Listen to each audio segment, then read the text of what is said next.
भावण्याच्या गोष्टी करतो. गेल्या आठवड्यात पुण्यामध्ये पुणे नगरपालिकेचा अख्खा ट्रक आम्ही खड्ड्यात घातलाय. जे नेहरूंना जमलं नाही ते आम्ही करून दाखवलंय. त्यांना देशाचा स्वर्ग करायचा होता, आम्ही पार नरक करून टाकला. आता तुम्हाला पाताळात नेलं की आम्ही सुटलो. त्यांना लाजा पण वाटत नाहीच वाटणार. तिथे छत्रपती शिवाजी महाराजांचा पुतळा पडला तरी यांना काही वाटलं नाही. या बघा, तो पुतळा पडला कारण वाऱ्याचे वेगच तसा होता. मी माफी मागतो लगेच मग त्या अंगावर यायला लागले. तुमचं तुम्ही बघून घ्या. नाही, मी पण माफी मागतो. अण्णा माफी माग. अण्णा नाही, मी नाही माफी मागणार. हे आडव्या डोक्याच आहे. यांच्या मालकाने माफी मागितली दिल्लीच्या, तेवढी मान्य करून घ्या. तुमच्या दिल्लीच्या मालकाने काय तोंड वर करून माफी मागितली अख्ख्या जगाने बघितलंय. त्यांच्या नावाने राजकारण करायचे नाही. हे सगळं बोलण्यापेक्षा महाराजांचा पुतळा बांधताना कोणाला किती चारलं, स्वतः किती खाल्लं ते सांगा. ते नाही सांगणार. ते सांगणार नाही, कारण त्याच्यामध्ये किती भ्रष्टाचार झाले हे जनतेला कळेल ना. अहो, आम्ही महाराजांचे मावळे आहोत. आम्ही महाराजांचा पुतळा पडला म्हणून साधं बोलायला गेलो तर लगेच हे म्हणतात राजकारण करायचं नाही. इतक्या वर्ष तुम्ही राम मंदिराच्या मुद्द्याचं काय केलं? राजकारण केलं. हो, काय तुमचा प्लॅन उघड झालाय, लोकांना कळलंय. इतकी वर्ष राम मंदिराच्या मुद्द्याचं राजकारण केलं. ते दुसरा काहीतरी उपाय काढा. आहे ना, रामबाण उपाय आहे. चुली ध्याला तो उपाय, रामबाण उपाय. तिथे अयोध्येमध्ये लंका लागली, ते रामटेक हातचं गेले, ते बद्रीनाथला डिपोटी जप्त झाले. मग अच्छा, म्हणून आमच्या मालकांनी देव बदलला. जय जगन्नाथ. माऊली नाही, जय श्रीराम जय श्रीकृष्ण कसं, तसं जय जगन्नाथ. देव बदलायचा आता. हे राम असो की कृष्ण असो की असो जगन्नाथ, राम असो की कृष्ण असो की कृष्ण जगन्नाथ, सारी रूपे सामावली एका विठ्ठलात, सारी रूपे सामावली एका विठ्ठलात. वा. हॅलो, जे वारकऱ्यांना कळलं ते आम्हाला नाही कळलं. सारे देव सामावले एका विठ्ठलात. आणि आम्ही काय केलं, आमचा विठ्ठल सोडला आणि बडव्यांच्या नादी लागलो. तुमच्या नादी नाही लागलो आम्ही. आता लय झालं ना, गबस. आता मी काय ते बघतो. आता मी माझं ब्रह्मास्त्र करतो, ब्रह्मास्त्र. नमस्कार ताई, या अशा पुढे या पुढे या. नमस्कार. हे बघा, आम्ही तुम्हाला हॅलो हो साहेब, आम्ही तुम्हाला 1,500 रुपये देणार. का म्हणजे आमची लाडकी बहीण आहे. हो, आणि आमचं काय? तुला 8,000 रुपये देणार. अरे ही लाडकी बहीण आहे, तसं तू आमचा लाडका भाऊ आहे. अहो, नवरा बायकोला बहीण भाऊ बनवून टाकलं तुम्ही. हे नवरा बायको मग वाटत नाही. चल मागे आला 8,000 घ्यायला. या बाई, तुम्हाला 1,500 रुपये देणार. फक्त त्या बदल्यात मतांचा आशीर्वाद आम्हाला द्यायचा. आणि मतं नाही दिली तर पैसे परत घेणार.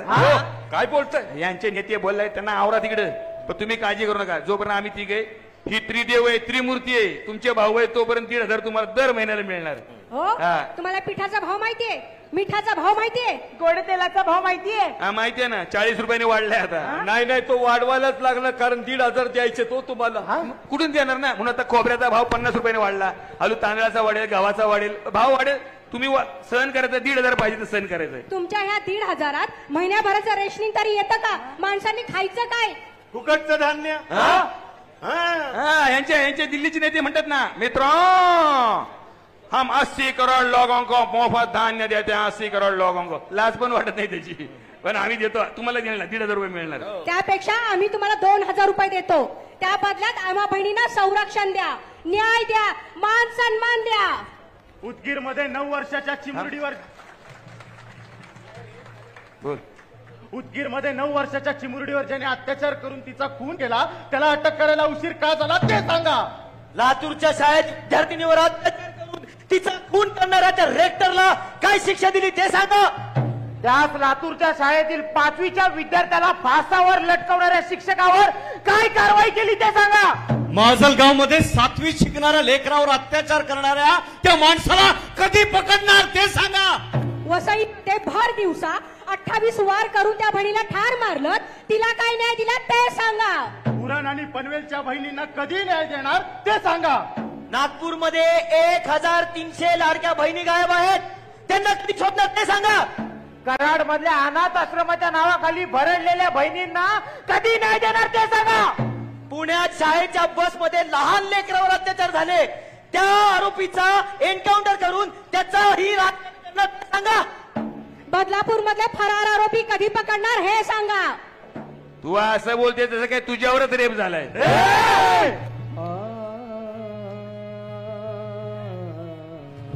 अहो ह्याच तोंडाने आता लाडकी बहीण बोलत होतात ना, आणि ह्याच तोंडाने इतकं घाणेरडं बोलता. याची तुम्हाला शरम नाही वाटत? बोलणाऱ्याला पण पाठीशी घालता. अहो ऐकणाऱ्याला पण लाज वाटेल.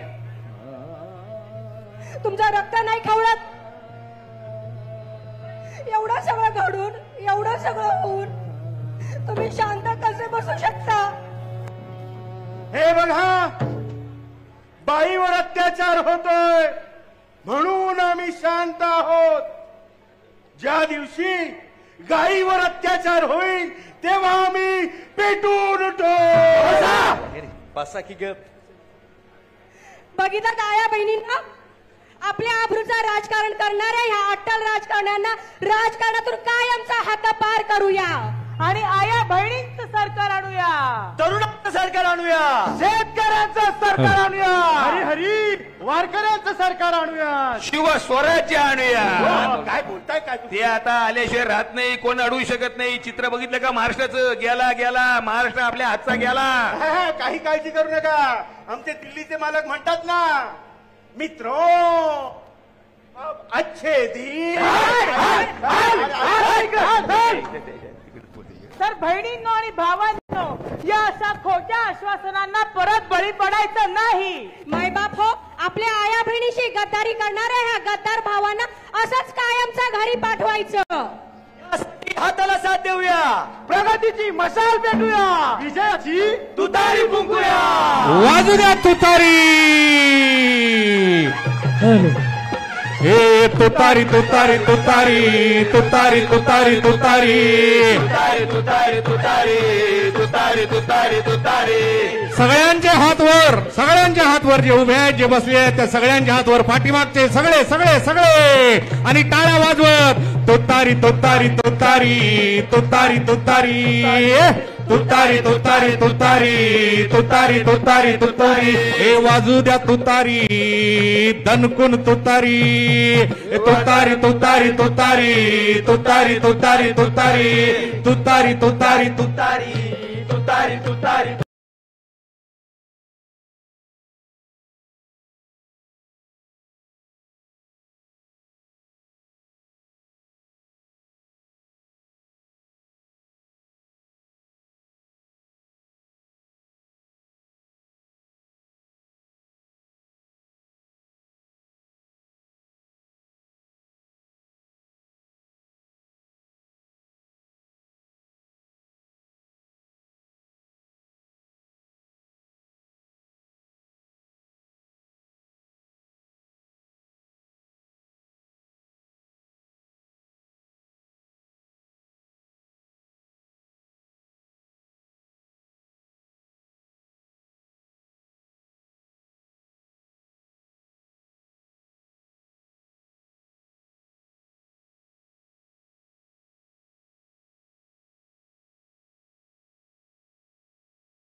तुतारी तुतारी तुतारी तुतारी तुतारी. हो, जोरदार टाळ्या. धन्यवाद. संबंधीय आजच्या कार्यक्रमाचे सर्व मान्यवर यांना विनंती आहे, कृपया आपण या ठिकाणी शिवस्वराज्य या आजच्या सोहळ्याचा आपण उद्घाटन सोहळा करतो. या ठिकाणी प्रतिमा पूजन होते, महात्म्यांच्या प्रतिमेचं पूजन होतंय. मी मान्यवरांना विनंती करतो की कृपया आपण प्रतिमा पूजनासाठी उपस्थित राहायचं आहे. आपल्या अखंड महाराष्ट्राचा आराध्य दैवत छत्रपती शिवाजी महाराज, छत्रपती शाहू महाराज, महात्मा फुले आणि डॉक्टर बाबासाहेब आंबेडकर या महात्म्यांच्या प्रतिमेचं पूजन या ठिकाणी सन्माननीय आमदार जयंतराव पाटील साहेब आणि खासदार अमोलजी कोल्हे साहेब यांच्या शुभ हस्ते होते. मान्यवरांना विनंती आहे, आपण प्रतिमांचं पूजन करायचं आणि उपस्थित तमाम राष्ट्रवादीच्या पदाधिकारी कार्यकर्त्यांना विनंती आहे की आपण जोरदार टाळ्यांनी या उद्घाटन सोहळ्यामध्ये सहभागी व्हायचं आहे. धन्यवाद. मान्यवरांना विनंती आपण आसनस्थ होऊन घेऊया आणि आजच्या या कार्यक्रमाचं प्रास्ताविक करतील ज्यांच्या संयोजनातून आजची ही शिवस्वराज्य यात्रा आज आपल्या सावंतवाडीमध्ये येते त्या कोकण विभाग महिला अध्यक्षा सन्माननीय अर्चनाताई घारेपरब यांना विनंती आहे की आपण आजच्या या सोहळ्याचं प्रास्ताविक करायचं आहे. कृपया दोन्ही संयोजकांना विनंती आहे डायस माईक उपलब्ध करून द्यायचं आहे. 2 डायस माईक.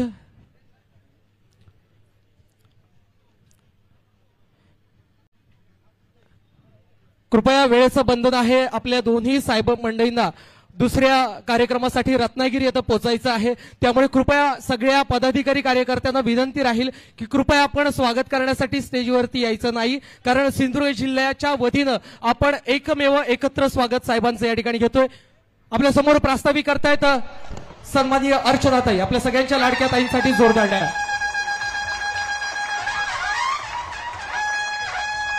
सावंतवाडीमध्ये आज शिवस्वराज्य यात्रेचं आगमन झालेलं आहे आणि मोठ्या संख्येने सर्व सावंतवाडी विधानसभा मतदारसंघातील सर्व नागरिकांनी या यात्रेला आधार दिलेला आहे, आशीर्वाद दिलेला आहे.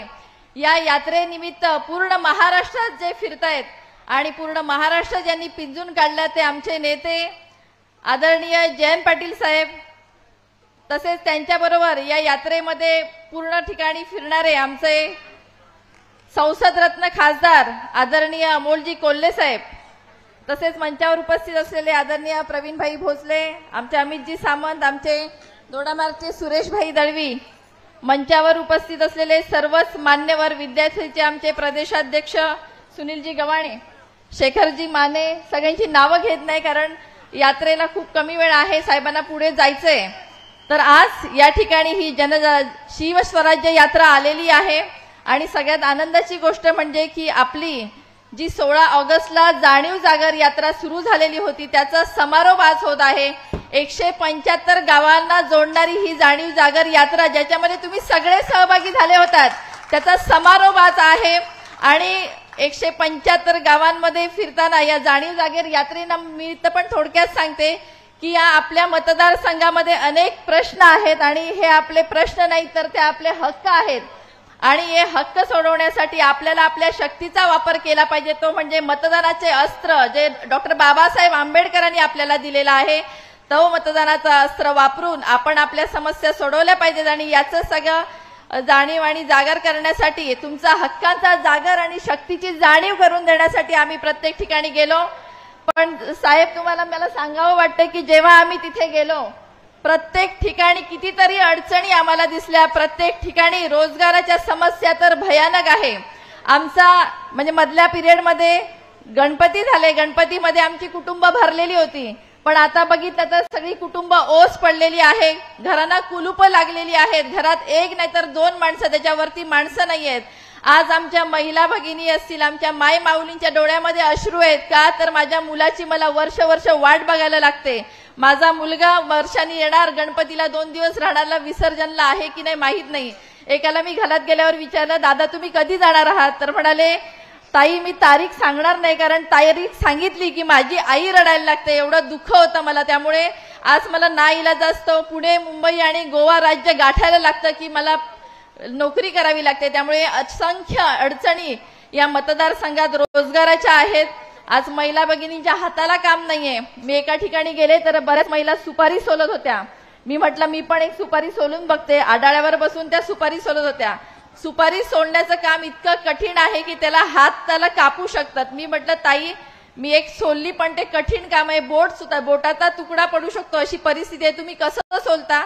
तर त्या म्हणाल्या की मी दिवसाला 18 किलो सुपाऱ्या सोलते, म्हणजे किती कठीण काम आहे. मी त्या ताईंचे हात बघितले आणि माझ्या डोळ्यात पाणी आलं अक्षरशः की त्यांच्या हाताला एकही जागा राहिली नव्हती की जिथे ते कापलं नव्हतं. अतिशय असंवेदनशील असा तो हात झालेला होता. त्यामुळे आमच्या महिलांकडे टॅलेंट असतानाही काहीही काम करावं लागतं, जे पैसे कमवण्यासाठी आपल्या मुलाबाळांसाठी हे करावं लागतं. हे अतिशय वाईट दारुण अवस्था आमच्या महिलांमध्ये आहे. त्यामुळे आमच्या महिला अतिशय दुःखी आहेत. आमच्या आडाळी MIDC मध्ये रोजगार आलेला नाहीये, ही पण एक भयानक अवस्था आहे. दुसरी समस्या जाणवली ती म्हणजे हॉस्पिटलची. आज इथे हॉस्पिटल नाही, हक्काचं मल्टी स्पेशालिटी हॉस्पिटल कित्येक वर्ष उद्घाटन करून अजून उभं राहिलेलं नाहीये. त्यामुळे आमच्या सगळ्या मुलांना बांबुळी गाठावं लागतं, गोवा राज्य गाठावं लागतं. आमचे एक मध्यंतरी मला डेगव्यामध्ये आमचे एक शेतकरी भेटले, ते 5 राज्य फिरून आले, देश फिरून आलेले. ते म्हणाले आता मला माझ्या गावाकडे शेती करायची म्हणून मी आलोय. पण मी जेव्हा बघतो की आमची मुलं एखाद्याला हॉस्पिटलमध्ये नेण्यासाठी अँब्युलन्स मधून महाराष्ट्र राज्य बॉर्डर क्रॉस करतात, तेव्हा आम्हाला लाज वाटते की आम्ही या कोकणात राहतो, आम्हाला इथे ह्या व्यवस्था मिळत नाहीयेत. ह्या व्यवस्था आम्हाला कोण पुरवणार? ह्याची जबाबदारी कोणाची? ही लोकप्रतिनिधींची आहे. पण आज अजून त्याच्यावरती कोणतंही काम झालेलं नाहीये. आंबोलीमध्ये मेणबत्तीच्या प्रकाशात डिलिव्हरी केलेले पेशंट आम्ही पाहिले, कितीतरी मळेवाड, तसंच इथे बऱ्याच ठिकाणी आम्ही बघितलं की अतिशय आरोग्याची उपकेंद्र वाईट आहे. तिथे आरोग्याच्या सुविधा नाहीयेत, डॉक्टर नाहीयेत, यंत्रणा नाहीयेत. त्यामुळे याची जबाबदारी कोण घेणार? हा प्रश्न मोठा आहे. शेतकऱ्यांचा प्रश्न तर अजून भयानक आहे. हमी भाव नाहीये. कालच आंदोलनाला आम्ही गेलेलो, अनेक शेतकरी रस्त्यावर बसलेले आहेत. काजू उत्पादनाला हमी भाव नाहीये, आंब्याला हमी भाव नाहीये. हमी भाव कोण देणार? आज आदरणीय पवारसाहेब असताना स्वामीनाथन आयोग होतं, खर्चाच्या 1.5 रक्कम ही शेतकऱ्याला मिळाली पाहिजे असं आमच्या साहेबांचं म्हणणं होतं, पण ते मिळालेलं नाहीये. हे स्वामीनाथन आयोग रद्द केलेला आहे. बाहेरचा आफ्रिकाचा टांझानियाचा काजू येतो, तो अतिशय स्वस्त दरात येतो, कारण आयात शुल्क कमी केलं या सरकारने.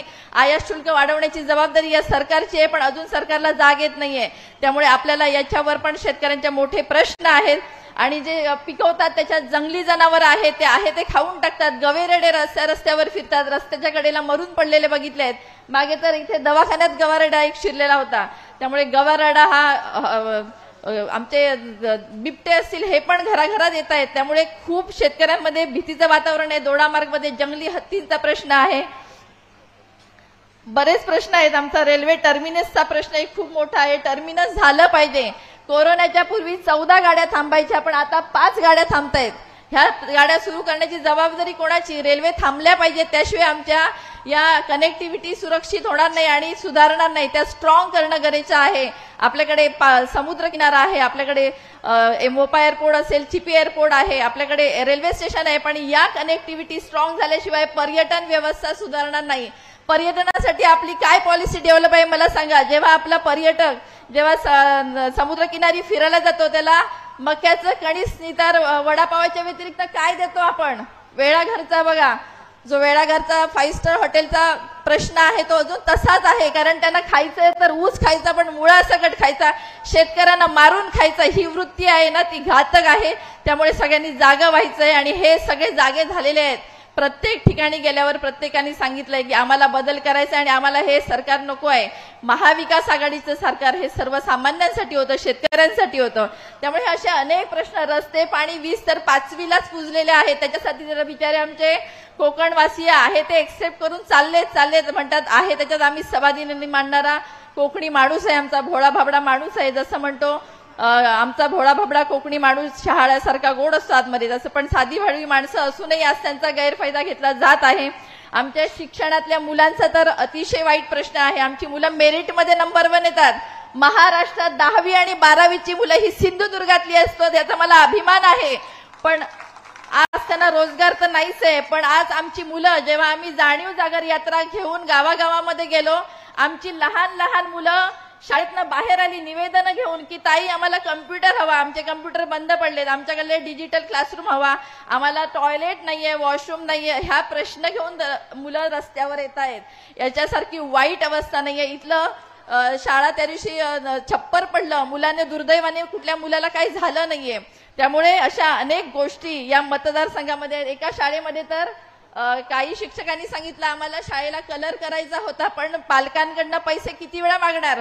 शेवटी मुलांनी राख्या बनवल्या, त्या राख्या विकल्या आणि त्याच्यानंतर ते पैसे मिळले, त्याच्यातनं रंगरंगोटी केली. ही परिस्थिती आज सावंतवाडी विधानसभा मतदारसंघामध्ये आहे. त्यामुळे प्रचंड नाराजी आज जनतेमध्ये आहे, महिला भगिनीमध्ये आहे, आमच्या माय माऊलीमध्ये, भावांमध्ये आहे.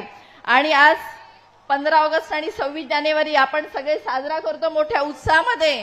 पण आमची माणसं म्हटलं सगळी जनता ही रस्त्यावर आंदोलनाला बसलेली असते. याच्यासारखं दुर्दैव नाही. आणि हा अतिशय काळा दिवस मला वाटतं की आपल्या सगळ्या आयुष्यात की सगळ्यांना आंदोलन करावं लागतात, हे खूप वाईट आहे. खरं तर आमच्या कोकणचा माणूस हा अतिशय सुसंस्कृत आहे. आमच्या हे बॅरिस्टर नाथ पै यांची ही जन्मभूमी आहे. प्राध्यापक मधु दंडवते यांची ही कर्मभूमी आहे. बापूसाहेब महाराज, आमचे जनरल जगन्नाथराव भोसले, प्रतापराव भोसले हे अशी मोठी मान्यवर मंडळी, सुरेशजी प्रभूसाहेब अशी ही मोठी मोठी मंडळी ज्यांनी या जनतेवर अपार प्रेम केलं. नेत्यांना पण त्यांनी प्रेम दिलं, पण अशी ही मंडळी ते होऊन गेली आणि त्यांनी या भागामध्ये काम केलं. पण आज काय केलं जातं सगळ्यांनी विचार करा. आज भावनिकतेचं राजकारण केलं गेलं. कोकणाच्या भोळ्या भाबड्या जनतेचा स्वभावाचा फायदा करून घेतला. गोड गोड बोलून आणि सगळं भावनिकतेचं राजकारण करून इलेक्शन लढवल्या गेल्या, पण विकास मात्र झाला नाही. आणि सगळ्यांना प्रत्येक ठिकाणी गावागावामध्ये सगळीकडे आर्थिक स्तरावर त्यांचा उंचवण्यासाठी काही प्रयत्न झाला नाही. आणि मात्र या इलेक्शनला या आर्थिक स्तर उंचवला नाही, त्याचा फायदा घेतला जातो. ही वस्तुस्थिती आहे. आज बाउन्सर प्रवृत्ती डोकं वर काढते, ही कुठेतरी ठेचली पाहिजे असं आमच्या महिला भगिनींचं, माता भगिनींचं, युवकांचं मत आहे. कारण आमचा तरुण हा वाया गेला नाही पाहिजे, तो जगला पाहिजे आणि आपला महाराष्ट्र तरच घडणार आहे, कोकण घडणार आहे, ही आमच्या सर्वांची वस्तुस्थिती आहे. खरं तर आज आम्ही या जाणीव जागर यात्रेनिमित्त हे सगळं पाहिलं आणि हे दृश्य अतिशय वेदनादायी होतं. अनेक वेळा रडू आलं. आमच्या महिला भगिनींचे अश्रू बघून, आमच्या माय माऊली भावांचे अश्रू बघून खूप वाईट वाटलं.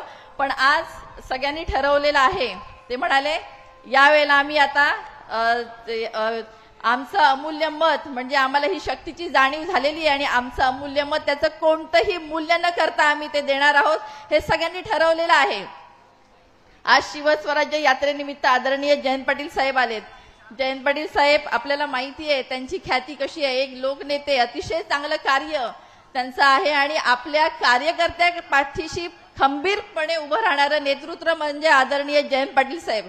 आज माझ्यासारख्या सर्वसामान्य कुटुंबातल्या मुलीला आज समाजकारणात, राजकारणात काम करत असताना प्रदेशाध्यक्ष म्हणून त्यांची जी अतिशय मोठ्या पदावर ते आहेत, मोठी व्यक्तिमत्व आहेत, पण अतिशय खंबीरपणे एकनिष्ठ कार्यकर्त्याच्या पाठीशी उभे राहतात खरंच. आणि आज आमचे अमोलजी कोल्हे साहेब इथे आलेत. छत्रपती शिवरायांचा इतिहासात प्रत्येक घराघरात पोहोचवण्याचं काम ज्यांच्या माध्यमातून झालं ते इथे आले, ते आपलं भाग्य आहे.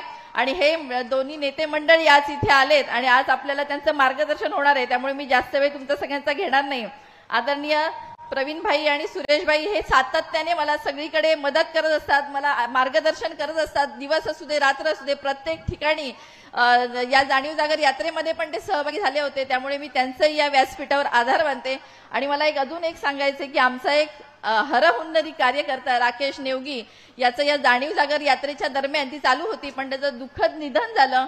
त्यामुळे अतिशय एक वाईट घटना आमच्या परिवारामध्ये ही घडलेली आहे. त्यामुळे अतिशय दुःख होत आहे. इथेच त्यांचं दुकान होतं. त्यामुळे आज मी या व्यासपीठावरनं तेही सांगते की राकेशजी नेवगी यांच्या कुटुंबाच्या पाठीशी राष्ट्रवादी काँग्रेस पार्टी ही खंबीरपणे उभी राहणार असं मी विश्वासाने सांगते. आज नवरात्र उत्सव सगळीकडे चालू आहे. देवीचा जागर करतो आपण, स्त्री शक्तीला सलाम करतो. त्यामुळे आज महिला भगिनी आमच्या मोठ्या संख्येने माय माऊली आहेत. त्यांनी ठरवलेलं आहे, कारण आता संकट कशावर आलंय, आपल्या कुटुंबावर आलेलं आहे, आपल्या घरावर आलेला आहे, आपल्या कोकणावर आलेला आहे. त्यामुळे आता आपल्याला पदर खोचून कामाला लागलेला आहात असं तुम्ही सांगितलंय. पण आता ते पदर खोचून, कारण आपल्या महिला जेव्हा कोण काय बोललं की रडू येतं लगेच आम्हाला, पण जेव्हा कुटुंबावर संकट असतं तेव्हा पदर खोचून ही ती महिला पुढे असते. ती म्हणजे आमची रणरागिणी, आमची सावित्री, आमची अहिल्या, आमची जिजाऊ, आणि ह्या तुम्ही सगळे आहात. आणि आज मी पदर खोचलेला आहे आणि तुम्ही पण सगळ्या पदर खोचून तयार आहात की नाही? हात वर करा सगळ्या. धन्यवाद. तर तुमच्या सर्वांचे मी इथे आभार मानते. खरंच खूप मोठ्या संख्येने आपण आलात. बसायची जागा थोडी कमी पडली, दिलगिरी व्यक्त करते. व्यापाऱ्यांना जर थोडा त्रास झाला असेल तर त्याबद्दलही दिलगिरी व्यक्त करते. आणि आमची विर्डी पासून सगळी भागातनं खवणे, केळूस, मांगेली, लांब लांब वरनं जिथे यायला साहेब 2-2 तास लागतात, 125 किलोमीटर लांबीचा मतदारसंघ आहे. आणि याच्यामध्ये सगळेजण म्हणजे असं एकाच ठिकाणावर नाही, प्रत्येक गावातनं आलेले आहेत जे यात्रेमध्ये सहभागी झालेले होते.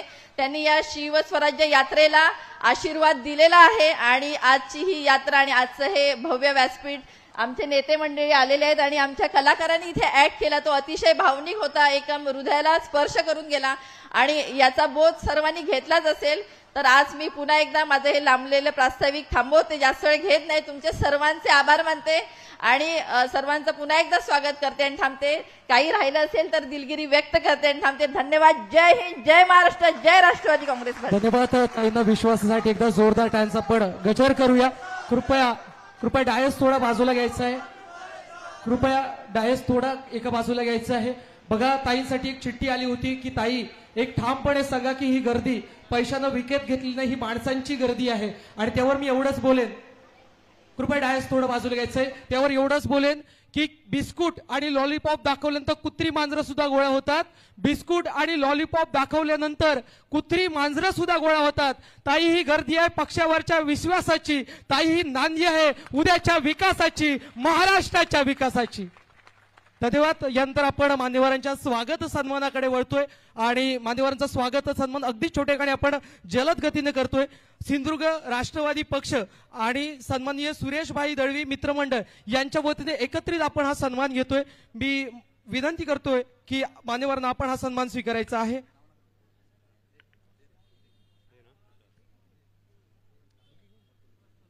सन्माननीय जयंतराव पाटील साहेब प्रदेशाध्यक्ष, जे आज आपल्याला या ठिकाणी तमाम सिंधुदुर्ग वासियांना म्हणा किंवा सावंतवाडी विधानसभा मतदारसंघातील तमाम नागरिकांना म्हणा संबोधित करण्यासाठी उपस्थित आहेत आणि त्यांचा अगदी छोटेखानी एक सन्मान होतोय. खरं तर पाटील साहेबांनी सांगितलं होतं की मान सन्मान नको आहे, पण ताईंच्या आग्रहास्तव, इथल्या कार्यकर्त्यांच्या आग्रहास्तव हा सन्मान दिला जातोय. त्याचबरोबर सन्माननीय खासदार, अभिनेते आणि छत्रपती शिवाजी महाराजांच्या विचारांना प्रेरित करणारे, त्याचबरोबर स्वराज्य रक्षक संभाजी महाराजांची भूमिका घेऊन मालिका आणि त्यांची भूमिका घराघरामध्ये पोहोचवणारे सन्माननीय खासदार डॉक्टर अमोलजी कोल्हे साहेब यांनाही आपण आजच्या या सोहळ्यामध्ये सन्मानित करतोय. यानंतर लगेचच आपण एक छोटेखानी पुस्तक प्रदर्शनाचा कार्यक्रम हाती घेतोय आणि याच राष्ट्रवादीचे ज्येष्ठ पदाधिकारी सन्माननीय सुरेशभाई दळवी यांनी एक पुस्तक लिखले जे स्वतःच्या चरित्रावर आधारित आहे. स्वतःचं आत्मकथन त्या पुस्तकामध्ये त्यांनी केलं आहे. त्या पुस्तकाचं देखील प्रदर्शन या ठिकाणी आपण लगेचच करतो. हे पुस्तक मान्यवरांच्या हस्ते प्रकाशित होते. आपण त्याहीसाठी जोड्या अगदी प्रेरणा देणारा प्रवास अद्वितीय भाई या नावानं हे पुस्तक प्रकाशित होते. मान्यवरांच्या शुभ हस्ते आपण जोरदार टाळ्यांनी भाईंच्या कार्याची दखल घेऊया आणि प्रत्येकानं आवर्जून हे पुस्तक वाचूया. राजकारणात जर यशस्वी आपल्याला व्हायचं असेल तर त्यांचा तो अवघड प्रवास नक्कीच प्रत्येक कार्यकर्त्याला प्रेरणा देणार ठरेल. त्यानंतर मान्यवरांना विनंती आहे, कृपया आपण सगळ्यांनी आसनस्थ होऊन घेऊया. पुन्हा वळतोय मान्यवरांच्या मनोगताकडे आणि ज्यांच्या नावाचं आता पुस्तक प्रदर्शन झालं ते ज्येष्ठ कार्यकर्ते सन्माननीय सुरेशभाई दळवी यांना विनंती आहे. अगदी 4 ते 5 मिनिट, 3 ते 4 मिनिटांचा वेळ आहे, कारण सगळ्याच कार्यकर्त्यांना बोलणाऱ्यांना विनंती आहे अगदी 3 ते 4 मिनिटांमध्ये आपण आपलं मनोगत व्यक्त करायचे, कारण दोन्ही मान्यवर मंडळींना रत्नागिरी ते अशाच एका सोहळ्यासाठी आपल्याला त्या ठिकाणी पोहोचायचं आहे. आपल्या समोर संबोधित करण्यासाठी येत आहेत ज्येष्ठ कार्यकर्ते, ज्येष्ठ पदाधिकारी सुरेशभाई दळवी.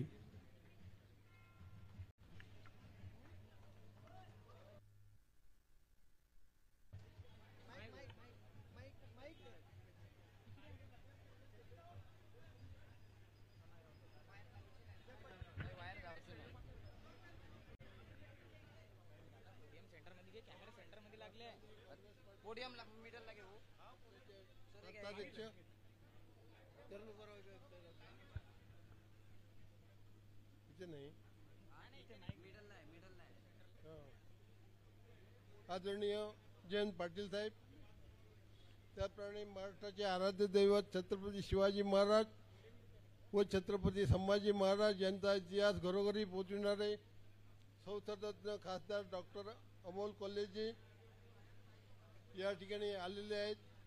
त्यांच्या हस्ते माझ्यावर जे पुस्तक या मित्रमंडळीने लिहिलं त्याचं उद्घाटन या ठिकाणी झालेलं आहे.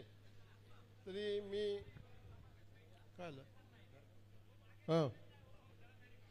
झालेलं आहे आणि या सावंतवाडी शहरामध्ये शिवस्वराज्य यात्रेनिमित्त हे दोघेही नेते मंडळी या ठिकाणी आलेले आहेत आणि हा कार्यक्रम या ठिकाणी होणार आहे.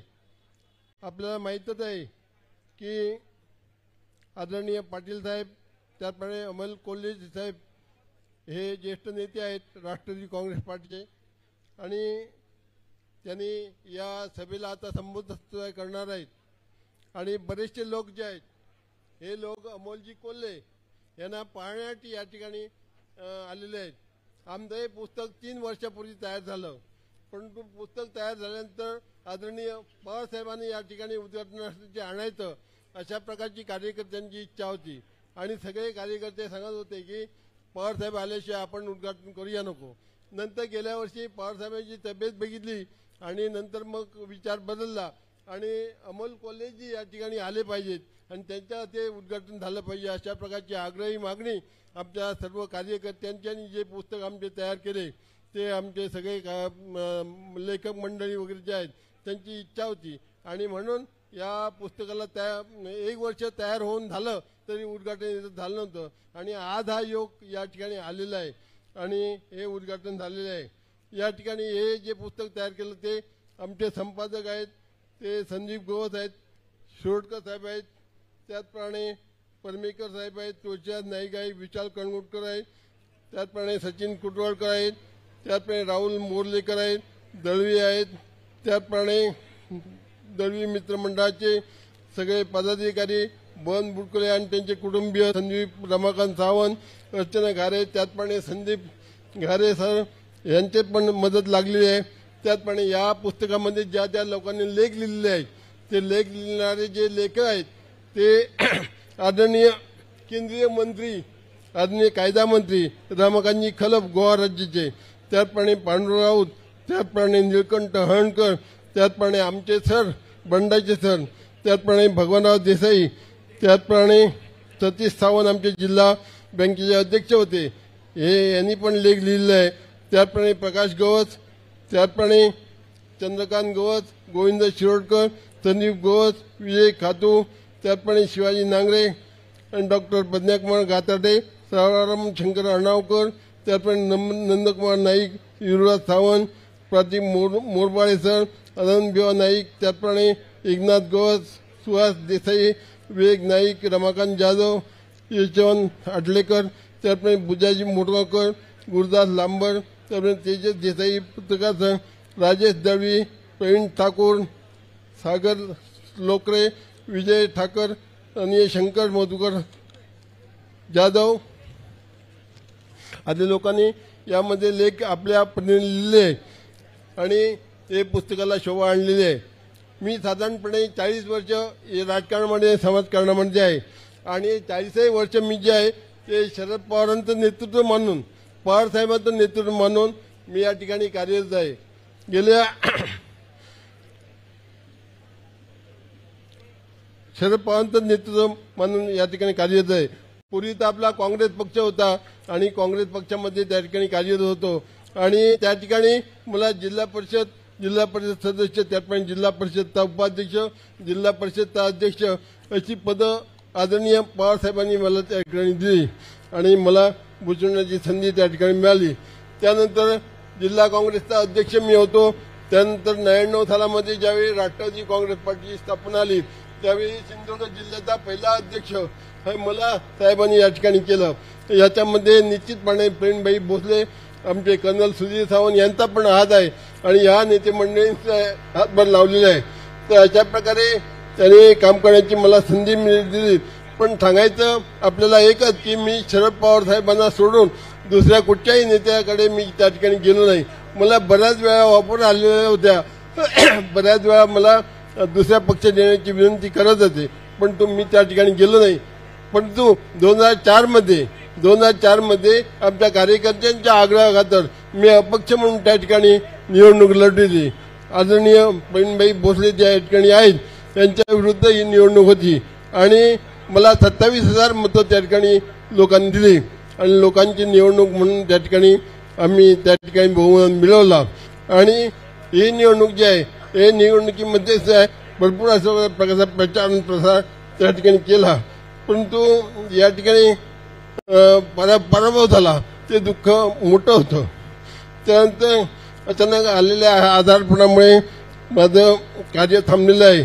परंतु या ठिकाणी आपण सर्वांनी हे पुस्तक स्वरूपात मला प्रोत्साहन दिलेलं आहे. आपल्याला निश्चितपणे या ठिकाणी सांगावं वाटतं की आदरणीय संदीपजी आणि अर्चनाताई घारे या 7 वर्षापासून या मतदारसंघामध्ये कार्यरत आहेत आणि त्या मूळच्या इथल्या सावंतवाडीच्या आहेत. उच्च विद्याविभूषित आहेत आणि त्यांना जनमानसामध्ये लोकांची कामं करण्याची आवड आहे. संपूर्ण या मतदारसंघातील 3 तालुक्यामध्ये प्रत्येक गावामध्ये त्या गेलेल्या आहेत. वाडी वस्त्यावर गेलेल्या आहेत. लोकांची कामं ती जाऊन विचारपूस करून करतात आणि आता लोकसंग्रह त्यांचा चांगल्या प्रकारे झालेला आहे. त्यावेळी या मतदारसंघामध्ये जो आपल्या राष्ट्रवादीचा आमदार या ठिकाणी नाही होते, पूर्वी दीपक केसरकर होते, ते 14 सालामध्ये शिवसेनेमध्ये गेले आणि ते आता दुसरीकडे कुठच्या पक्षात आहेत ते मला काय माहीत नाही. तर आपल्या सगळ्यांना माहीत आहे कुठच्या जरी ते काम करत असले शिवसेने तर त्यांची विचारधारा वेगळी आहे.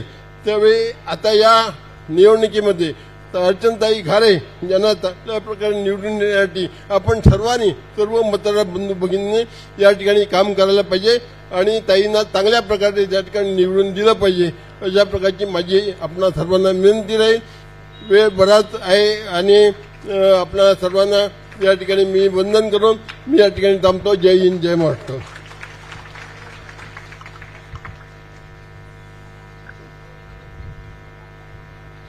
धन्यवाद दळवी साहेब. यानंतर आपण पुढचं मनोगत या ठिकाणी ऐकतोय. सिंधुदुर्ग जिल्हा राष्ट्रवादी पक्षाचे अध्यक्ष सन्माननीय अमितजी सावंत साहेब आपल्या समोर संबोधित करण्यासाठी येत आहेत. मी त्यांना विनंती करतोय की विचारपीठापर्यंत येऊन आपलं मनोगत या ठिकाणी व्यक्त करायचं आहे. आज शिवस्वराज्य यात्रेच्या निमित्ताने कृपया माईकची लेवल द्या. Dias mic level. शिवस्वराज्य यात्रेच्या निमित्ताने सिंधुदुर्ग जिल्ह्यातील सावंतवाडी येथे उपस्थित असलेले महाराष्ट्र राज्याचे प्रदेशाध्यक्ष आदरणीय श्री जयंत पाटील साहेब, त्याचबरोबर संसद रत्न आणि आपल्या सर्वांचे लाडके खासदार अमोलजी कोल्हे साहेब आणि या व्यासपीठावर उपस्थित असलेले सर्व मान्यवर आणि आपण सर्वजण, आज साहेब एका नव्या परिवर्तनाची सुरुवात या आपल्या यात्रेने या जिल्ह्यात झाली असं आम्हाला कुठेतरी वाटायला लागलंय. एवढी मोठी गर्दी पहिल्यांदाच या गांधी चौकाने बघितली असेल. आम्हाला सुद्धा आता कुठेतरी आत्मविश्वास वाटलाय की नक्की 100% सावंतवाडी विधानसभा मतदारसंघ हा परिवर्तनाच्या लाटेवर आता उभा आहे आणि लवकरच तुम्हाला परिवर्तन दिसणार आहे. पण त्याचबरोबर साहेब मला एवढं सांगायचं आहे, आत्ताच अर्चनाताईंनी सांगितलं की बरेच प्रश्न या विधानसभा मतदारसंघाचे आहेत, पण आम्हाला असं कुठेच वाटत नाही की या मतदारसंघात काही प्रश्न शिल्लक आहेत. कारण आता आपण हा जो इथे वग नाट्य बघितलं, असा हा वग नाट्य दर शनिवार रविवार सावंतवाडीत होतो साहेब. दर शनिवार रविवारी सावंतवाडीत होतो. सोमवारी संपतं ते सोमवारी मुंबईत सुरू होतं किंवा मध्ये सोमवारी गोव्यात सुरू होतं, पण सावंतवाडीत दर शनिवार रविवारी एक वगनाट्य असतं. आज संध्याकाळी परत ते चालू होणार आहे. विमानाने येत आहे प्रमुख कलाकार इथले. तर सांगायचा मुद्दा काय, आपण बऱ्याच लोकांनी अनेक जादूगार बघितले असतील. जादूगार इंद्रजित बघितला असेल, जादूगार रघुवीर बघितला असेल, त्याचप्रमाणे जादूगार केसरकर सुद्धा सावंतवाडीतच आहेत. फक्त तुम्ही आता हेलिकॉप्टरने आला असाल, तुम्हाला वरतून अनेक कारखाने दिसले असतील. खूप ठिकाणी खूप कारखाने चालू आहेत, उभे आहेत. अनेक लोकांना रोजगार हेलिकॉप्टरने दिसतात कारखाने वरतून. पण ते दिसले नसतील ना तर आपण सर्वजण पापी आहोत, कारण त्यांनी ते आणलेले आहेत पण आपल्याला ते दिसत नाही आहेत. याचं कारण असं की ते फक्त कागदावरच आहेत. अजून 5 वर्ष झाली एकही कारखाना उभा राहिला नाही. 2009 सालापासून हा आमदार इथे आहे, परंतु एकही कारखाना उभा राहिला नाही. फक्त दर निवडणुकीच्या आधी आचारसंहिता लागायच्या आधी सांगितलं जातं की चष्म्याचा कारखाना उभा राहील, फार्मा प्रोजेक्ट्स येतील, नवीन काहीतरी होईल. लोकांना वाटतं खरंच काहीतरी येणार. लोक भावनेच्या मुद्द्यावर जातात, मतदान करतात. कोल्हे साहेब, तुम्हाला अजून एक गोष्ट मला सांगायची आहे. या जिल्ह्यात 2 MIDC आहेत. एक आहे कुडाळला आणि आता दुसरी आहे आडाळीला, जी प्रस्तावित आहे. कुडाळची MIDC ही भारतातली एकमेव MIDC आहे की जिथे सकाळी चालायला जात स्वच्छ हवा मिळते म्हणून चालायला लोक जातात, अशी एमआयडीसी भारतात कुठेच नाही. एमआयडीसीत कधी लोक चालायला जाताना आपण बघितली आहेत का? फक्त कुडाळलाच आहे, म्हणजे सिंधुदुर्ग जिल्ह्यात आहे. याचं कारण असं, एकही कारखाना चालू नाही म्हणून स्वच्छ हवा घ्यायला लोक तिकडे जातात. आणि सगळ्यात मोठं दुर्दैव असं की केंद्राचे उद्योगमंत्री सुद्धा याच जिल्ह्यातले, राज्याचे सुद्धा विद्यमान उद्योगमंत्री सुद्धा याच जिल्ह्यातले, भले ते रत्नागिरीतून निवडून येत असतील पण मूळ त्यांचं गाव हे सिंधुदुर्ग जिल्ह्यातील वेंगुर्ला येथील.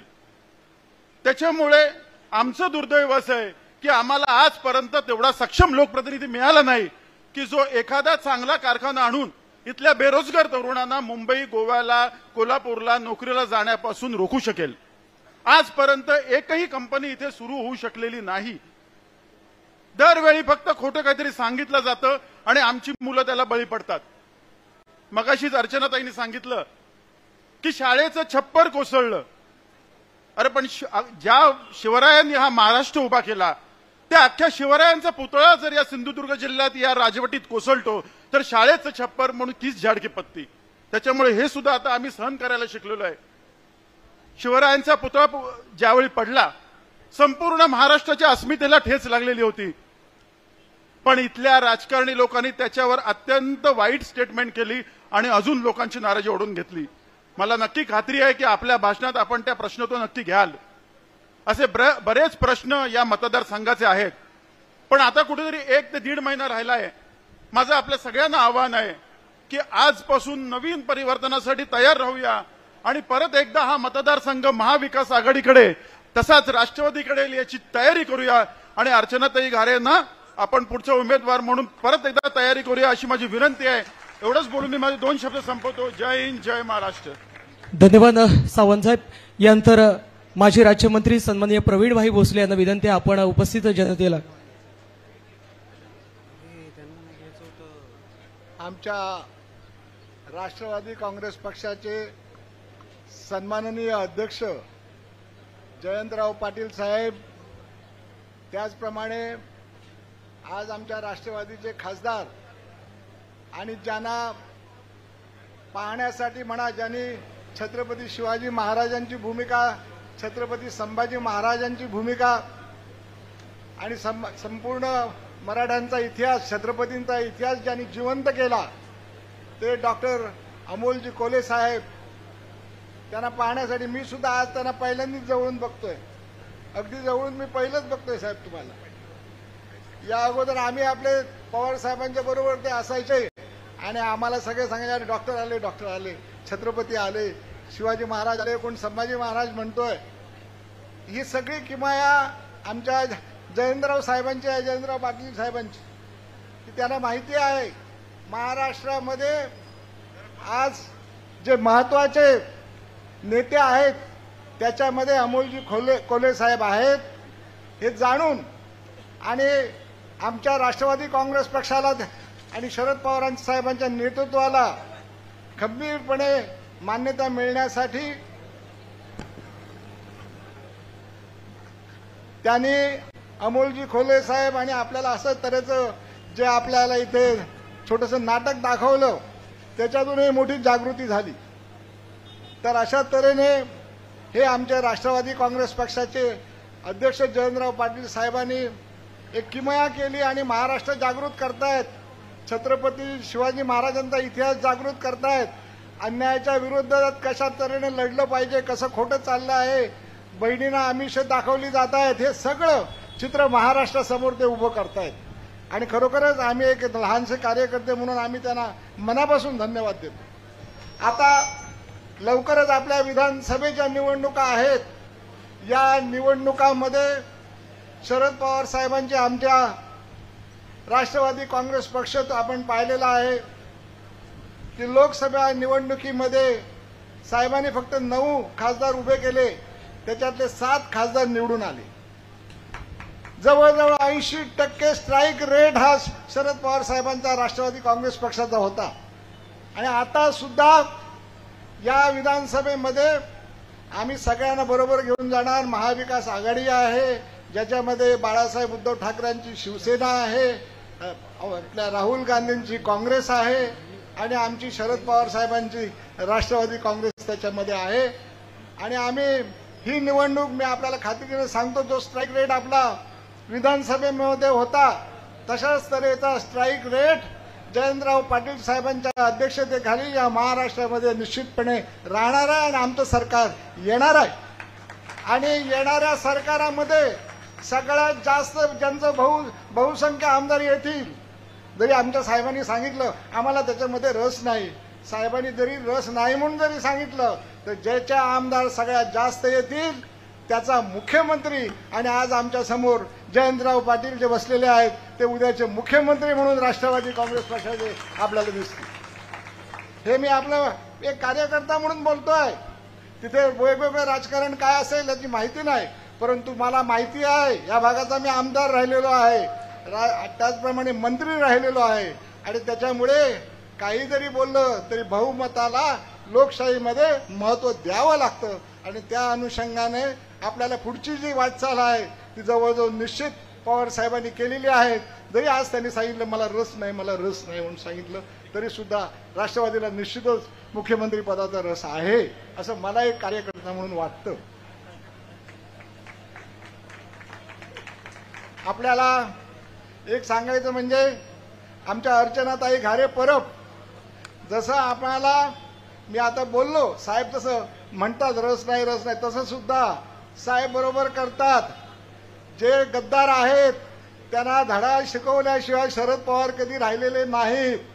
ज्यांच्यावर प्रेम केलं, प्रवीण भोसलेवर प्रेम केलं, मला त्याने आपल्या मंत्रिमंडळात घेतलं, परत पुन्हा मंत्रिमंडळामध्ये मला संधी दिली आणि त्याच्यामुळे या संपूर्ण सिंधुदुर्ग जिल्ह्यामध्ये एक चांगलं काम त्या काळामध्ये आम्ही उभं केलेलं आहे.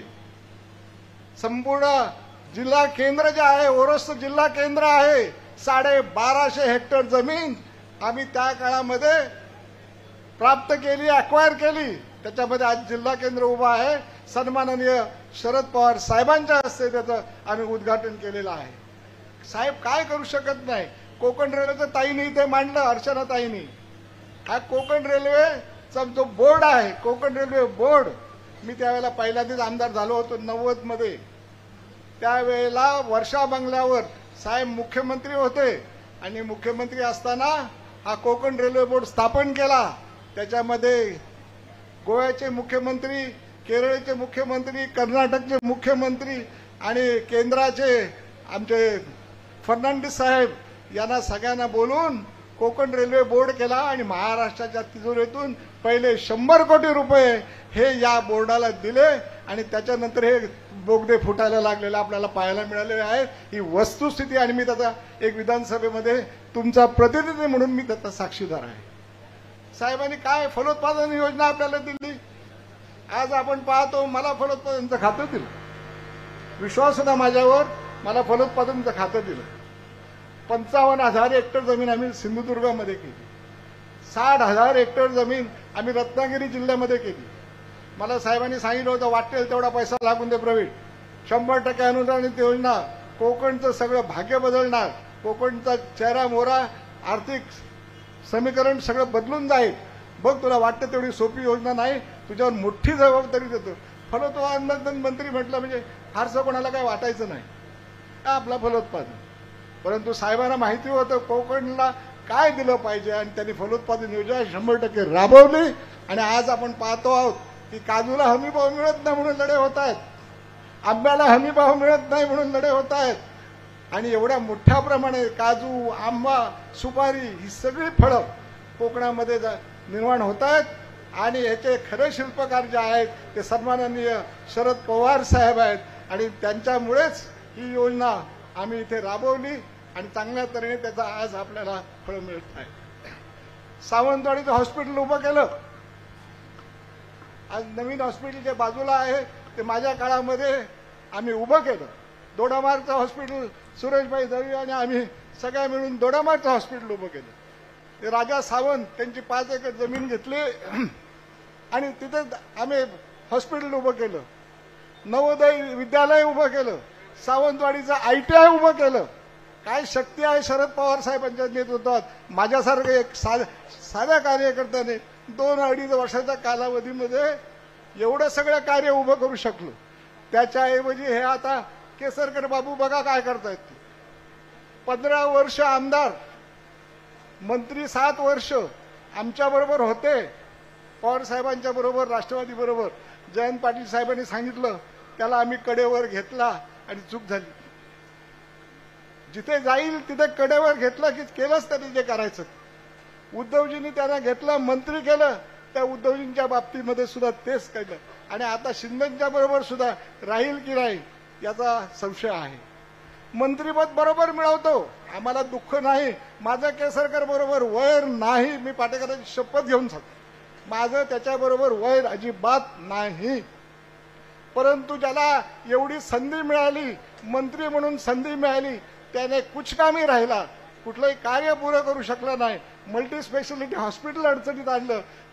7 वर्ष झाली मल्टी स्पेशालिटीला पैसे देऊन सरकारने नाही. त्याचबरोबर चष्म्याचा कारखाना काढतो, जमिनी घेतल्या, चष्मे नाहीत. लॅपटॉप देतो, लॅपटॉप वाटतो, नाहीत.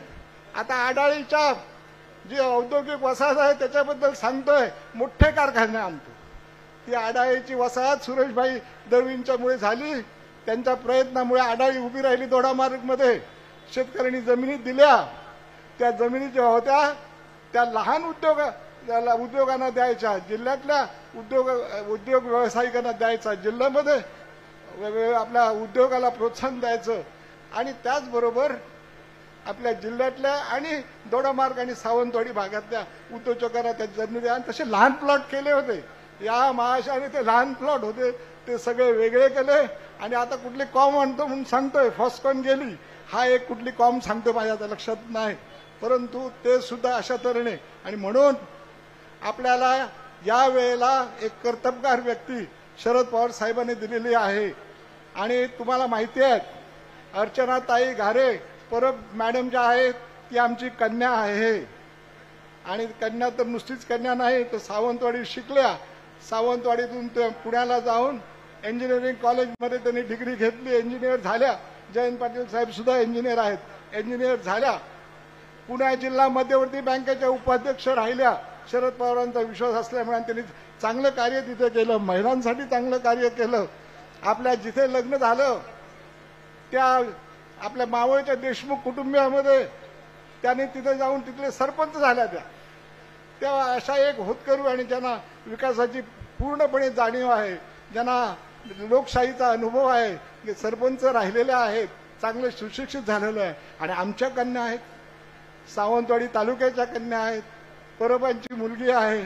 मग आपण सगळ्यांनी आता बदल करूया. भाकरी करपलेली आहे, ती करपलेली भाकरी बदलण्याची वेळ आलेली आहे. त्याचबरोबर महाविकास आघाडीमध्ये असलेले शिवसेना पक्षाचे खासदार, आम्ही त्यांना धन्यवाद देतो. त्यांनी कधी दुजाभाव केला नाही, त्यांनी सतत ज्या ज्या वेळेला आवश्यक असेल त्या वेळेला आम्हाला खासदार फंड दिला, आमच्या कार्यकर्त्यांना सांभाळून घेतलं. आणि आता सुद्धा शिवसेना आणि आमचे विनायकजी राऊत साहेब निश्चितच आम्हाला पूर्ण सहकार्य देतील. काँग्रेस पक्ष हा आमचा ओरिजिनल पक्ष आहे आणि त्याच्यामुळे काँग्रेस पक्ष हा निश्चितपणे आमच्याबरोबर या निवडणुकीमध्ये राहील. मी आपला ह्या भागाचा, आपला तुमच्यातलाच एक कार्यकर्ता आणि ज्याला इथे काहीतरी चांगलं घडलं पाहिजे. आणि म्हणून आम्ही सगळे सुरेशभाई तब्येत अशी अडचणीती असताना सुद्धा इथे पोहोचलेले आहेत. का तर बदल झाला पाहिजे, चुकीच्या माणसाला आणखीन नको, आता बस झालं. आणि त्याच्यामुळे आपण या वेळेला महाविकास आघाडीच्या उमेदवार म्हणून जयंत पाटील साहेबांना आम्ही विनंती करतो की अर्चनाताई घारे परब यांना राष्ट्रवादीच्या माध्यमातून संधी द्या. वरच्या लेवलवर जे काय आपले उद्धव बाळासाहेब ठाकरे आहेत, हे शिवसेनेचे जे कार्यकर्ते आहेत साहेब, त्यांना आदेश लागतो, आदेश. त्याचा आदेश त्यांना मिळाला उद्धवजींचा की ते सगळे सरळ होणार आणि आम्हाला मदत करणार. आम्ही त्यांना मदत केलेली आहे आणि निश्चितपणे ते तुम्ही घडवू शकता म्हणून मी एवढं स्वच्छपणे आपल्या समोर मांडत आहे. आणि त्याचप्रमाणे काँग्रेस पक्ष नेहमीच आम्ही एकत्रित काम केलेला पक्ष आहे आणि त्याप्रमाणे काँग्रेस पक्षालाही आमची विनंती राहील की चला यावेळेला आम्ही सगळे एकत्रित काम करूया. जे कोण तळमळत आहेत मी आता जातोय विधानसभेत, मला उभं करा, निवडणुकीला उभं करा. त्यांना सुद्धा हात जोडून विनंती करतो की यावेळेला अर्चनाताई घारे परब यांना संधी देऊया आणि आपल्या सगळ्यांचा विकास करून घेऊया. मी इथे आमच्या मुद्दाम सतत इथे आमचे शेखर माने निरीक्षक आहेत साहेब, ते त्यांनी चांगल्या तऱ्हेचं काम केलं. मी त्यांचे मनापासून आभार मानतो. गेली 5 वर्ष आणि ते सातत्याने आमच्या सगळ्या कार्यक्रमाला उपस्थित राहणे, योग्य तऱ्हेने आम्हाला मार्गदर्शन करणे, अशा तऱ्हेने शेखर माने आज इथे उपस्थित आहेत. त्यांचाही आपण सन्मान केला पाहिजे. सुनील गव्हाणे हे सुद्धा 3-4 वेळा आमच्या या भागामध्ये येऊन गेलेले आहेत, मार्गदर्शन केलेले आहेत. या सगळ्यांचं मनस्वी आपण स्वागत करूया आणि पुन्हा एक वार अर्चनाताई घारे परब यांना या विधानसभेवर पाठवूया आणि तशा तऱ्हेची प्रार्थना मी श्रीदेव पाटेकर चरणी करून आपली रजा घेतो. जय हिंद, जय महाराष्ट्र, जय राष्ट्रवादी. धन्यवाद प्रवीण भाई. यानंतर ज्या 2 व्यक्तिमत्वांचे विचार आपण ऐकण्यासाठी आतुरला आहात. अर्थात पहिलं व्यक्तिमत्व आपल्या समोर येथे सन्माननीय खासदार डॉक्टर अमोलजी कोल्हे साहेब यांना विनंती आहे की आपण विचारपीठापर्यंत यायचं आहे. छत्रपती शिवाजी महाराज, धर्मवीर संभाजी महाराज यांच्या विचारांनी प्रेरित होऊन सळसळत्या रक्ताचं, धगधगत्या विचारांचं असं व्यक्तिमत्व. तत्पूर्वी विद्यार्थीचे प्रदेशाध्यक्ष सन्माननीय सुनील गव्हाणे साहेब आपल्या समोर अगदी थोडक्यात संवाद साधण्यासाठी इथं त्यांना विनंती आहे. धन्यवाद साहेब. देशाच्या राजकीय कुरुक्षेत्रावरील महानायक, तुमचा माझा स्वाभिमान आदरणीय शरदचंद्रजी पवार साहेबांच्या मार्गदर्शनाखाली सुरू असलेल्या शिवस्वराज्य यात्रेच्या निमित्तानं व्यासपीठावर विराजमान तुमचे माझे नेते आदरणीय जयंत पाटील साहेब, आपल्या पक्षाचे तरुण तडफदार खासदार आदरणीय अमोलदादा कोल्हे, अर्चनाताई घारे, व्यासपीठावर विराजमान सर्वच मान्यवर आणि मित्रांनो, खरं तर अर्चनाताई सभेला येताना आम्ही साताऱ्यावरून निघालो आणि सिंधुदुर्गला सावंतवाडीला येत होतो. येताना हेलिकॉप्टरमधून येत असताना आदरणीय जयंत पाटील साहेब मला सांगत होते, सुनील हे बघ पलीकडच्या बाजूला हा आंबा घाट आहे, समोर आपण ज्याच्यावरून चाललोय हा फोंडा घाट आहे, पलीकडच्या बाजूला जो मोठा जलाशय दिसतोय ते राधानगरीचं धरण आहे. आणि सांगता सांगता साहेब म्हणाले की ज्या महाराष्ट्राच्या 4ही बाजूला वेगवेगळ्या शाह्यांनी, दिल्लीच्या मुघलशाहीने सुद्धा महाराष्ट्राला लचके तोडत होते, त्यावेळेस तुमच्या माझ्या शिवछत्रपतींनी या महाराष्ट्रामध्ये तुमचं माझं स्वराज्य उभं केलं. ते स्वराज्य या सह्याद्रीच्या दऱ्याखोऱ्यांमध्ये उभं केलं असं मला जयंत पाटील साहेब सांगत होते. बोलता बोलता अमोलदादा म्हणाले, सुनील तो अनुस्कुराचा घाट, याच घाटामधून स्वतःच्या जहागिरीच्या तुकड्यासाठी स्वकीयांना दगा फटका करून तुमचा माझा स्वाभिमान छत्रपती संभाजी महाराजांना पकडून देण्याचं काम आणि दिल्लीश्वरांच्या ताब्यात देण्याचं काम याच मातीतल्या काही लोकांनी स्वतःच्या जहागिरीसाठी केलं. आणि या दोन्ही नेत्यांचे शब्द ऐकत असताना माझ्या मनामध्ये ताई धस्स झालं, अंग थरथरू लागलं आणि विचार मनात आला की पुन्हा एकदा महाराष्ट्रामध्ये याच प्रकारच्या इतिहासाची पुनरावृत्ती तर होत नाही ना. गेले 8 वर्ष सातत्याने दिल्लीचं तख्त, दिल्लीचे हुकुमशाह तुमचा माझा महाराष्ट्र लुटतायत, तुमचा माझा महाराष्ट्र ओरबडू पाहतायत. आणि खऱ्या अर्थानं या दिल्लीच्या तख्ताला विरोध ज्यांनी केला पाहिजे ती लोक मात्र तुमच्या माझ्या दिल्लीचा स्वाभिमान या दिल्लीच्या तख्ताच्या पायावर गहाण ठेवण्याचं काम करतायत.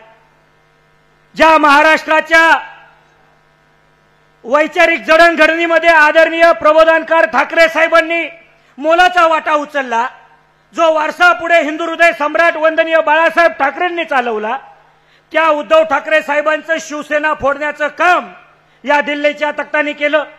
ज्या महाराष्ट्राच्या औद्योगिक आणि सामाजिक महाराष्ट्राचा पाया यशवंतराव चव्हाण साहेबांनी घातला आणि तो पुढे आदरणीय पवार साहेबांनी अविरतपणे चालवला, तो तुमचा माझा राष्ट्रवादी काँग्रेस पक्ष फोडण्याचं काम दिल्लीच्या तख्तांनी केलं. तुमच्या सावंतवाडीमध्ये मासळीचा बाजार भरत असेल, तुम्ही जनावरांचा बाजार बघितला असेल, तुम्ही काजूचा बाजार बघितला असेल, पण या महाराष्ट्रामध्ये माणसांचा बाजार भरवण्याचं काम दिल्लीच्या 2 हुकुमशहांनी केलं. आणि लाज वाटायला पाहिजे की या महाराष्ट्राची जबाबदारी ज्यांच्या हातामध्ये होती त्या स्वकीयांनीच स्वतःच्या मंत्रिपदाच्या तुकड्यासाठी 50 खोके घेऊन तुमचा माझा महाराष्ट्र दिल्लीच्या तख्ताच्या पायावर गहाण ठेवला. आणि मनामध्ये धस्स झालं की या महाराष्ट्राचं स्वराज्य ज्या शिवछत्रपतींनी उभं केलं तो महाराष्ट्र बुडवायला दिल्लीचे 2 हुकुमशहा निघालेले असताना काहीच कसं या महाराष्ट्रात होत नाही. आणि मग एका बाजूला आशेचा किरण दिसला, नुकत्याच झालेल्या लोकसभेच्या निवडणुका आठवल्या आणि जाणवलं की 48 पैकी 31 खासदार या महाराष्ट्राच्या मातीने दिल्लीला पाठवले आणि खऱ्या अर्थाने महाराष्ट्राच्या लोकांनी दिल्लीला दाखवून दिलं की जो आमच्या या महाराष्ट्राला नडेल त्याला याच मातीत हा महाराष्ट्र गाडल्याशिवाय राहणार नाही. मित्रांनो, ही लढाई काही सोपी नाही. तुमचा माझा महाराष्ट्र बळकवायला दिल्लीची लोक निघालेत.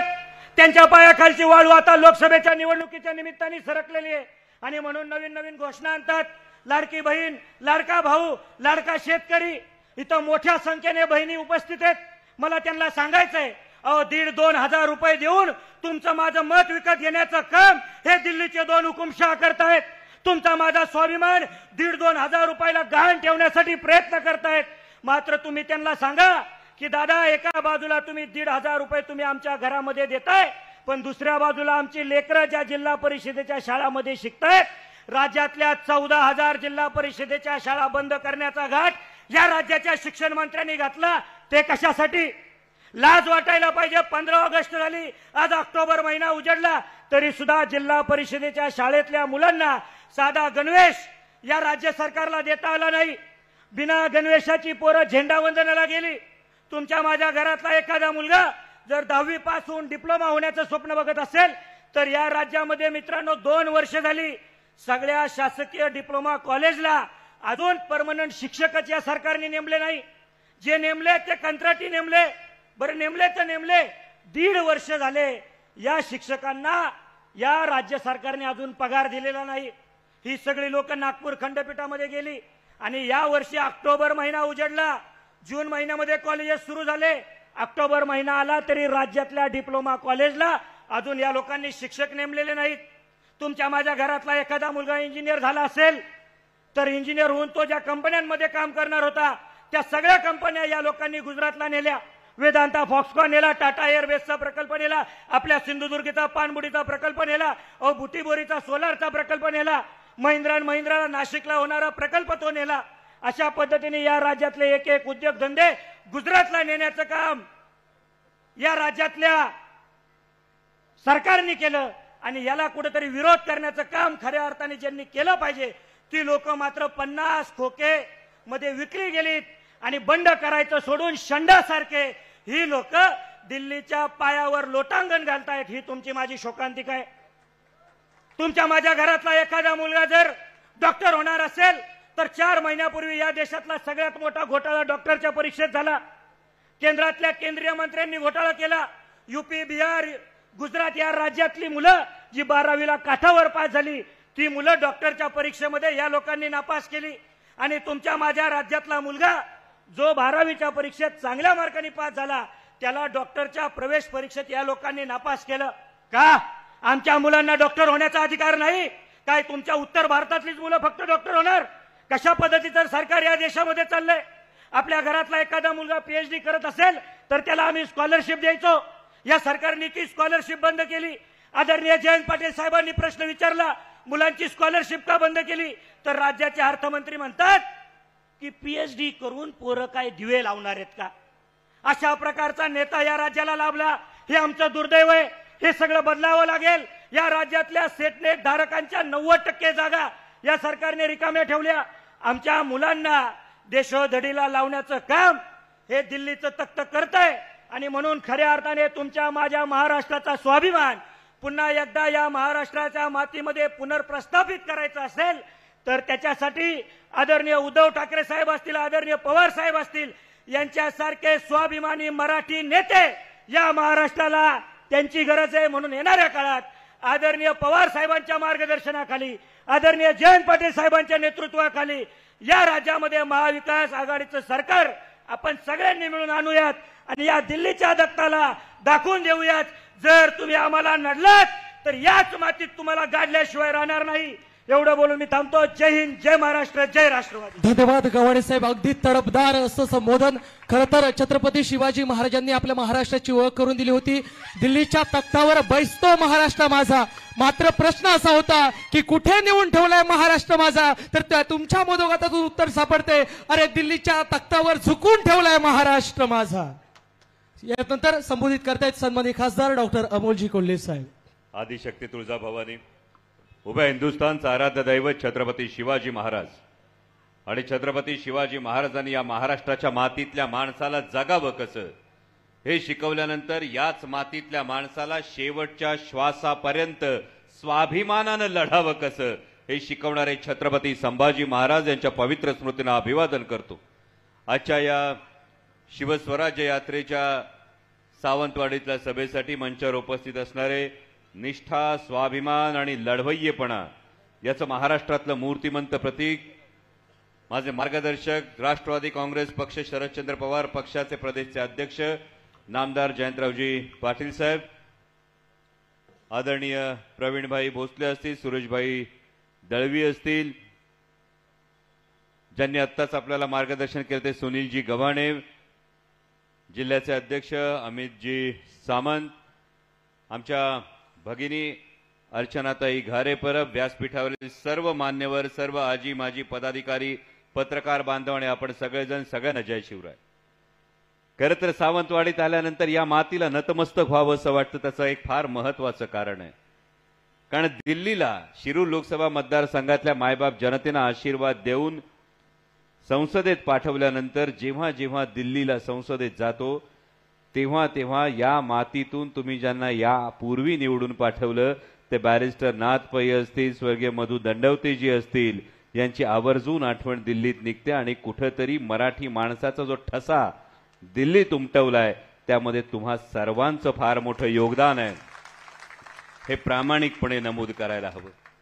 दुसरी फार महत्वाची गोष्ट आहे, जेव्हा महाराष्ट्रभर फिरत असतो, देशभर फिरत असतो, तेव्हा खरं तर गेल्या महिन्यापर्यंत एक उदाहरण देऊ शकायचो. गेल्या महिन्यानंतर थोडासा विश्वास, आत्मविश्वास डळमळीत झाला. कारण कुठेही कुणी काही उदात्त, उत्तुंग, चिरकाल टिकणारं असं काही सांगितलं तर ताठ मानेनं सांगायचो, अरे बघायचंच असेल तर सिंधुदुर्गात जाऊन आमचा छत्रपती शिवाजी महाराजांनी बांधलेला सिंधुदुर्ग बघा. 350 वर्ष लाटा झेलल्यात तरी सुद्धा ताठ मानेनं आमचा गड तसाच उभा आहे, हे ताठ मानेनं सांगायचो. पण दुर्दैवानं गेल्या काही दिवसात जी घटना घडली त्यांनी मान खाली झाली, मान खाली जावी लागली.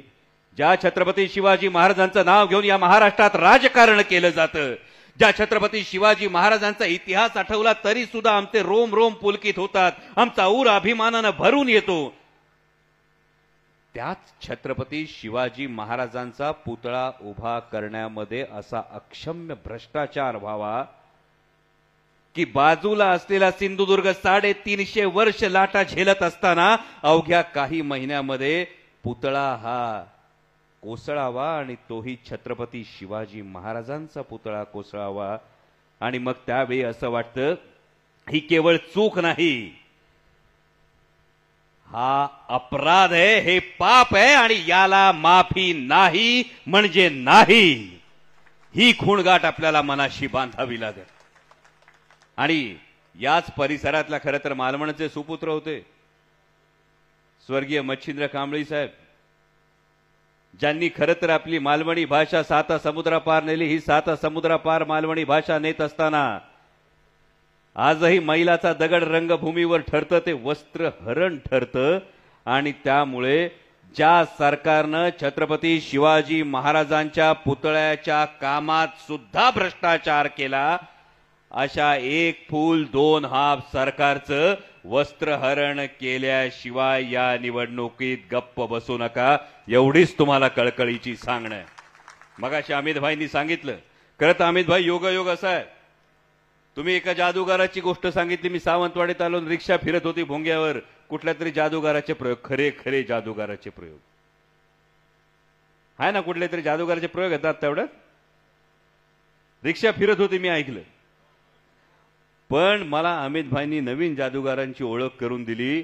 म्हणजे तो जादूगार असेल तो झग्यावाला जादूगार, इकडे जाकीटवाला भी जादूगार आहे असं कळतंय. आणि जाकीटवाल्या जादूगाराची जादू फार मोठी आहे. कारण आजार बरा झाला नाही तर आपण एकदा हॉस्पिटलमध्ये जातो. आजारी पडल्यावर हॉस्पिटलमध्ये जातो का नाही? जर नाही बरा झाला तर काय करतो?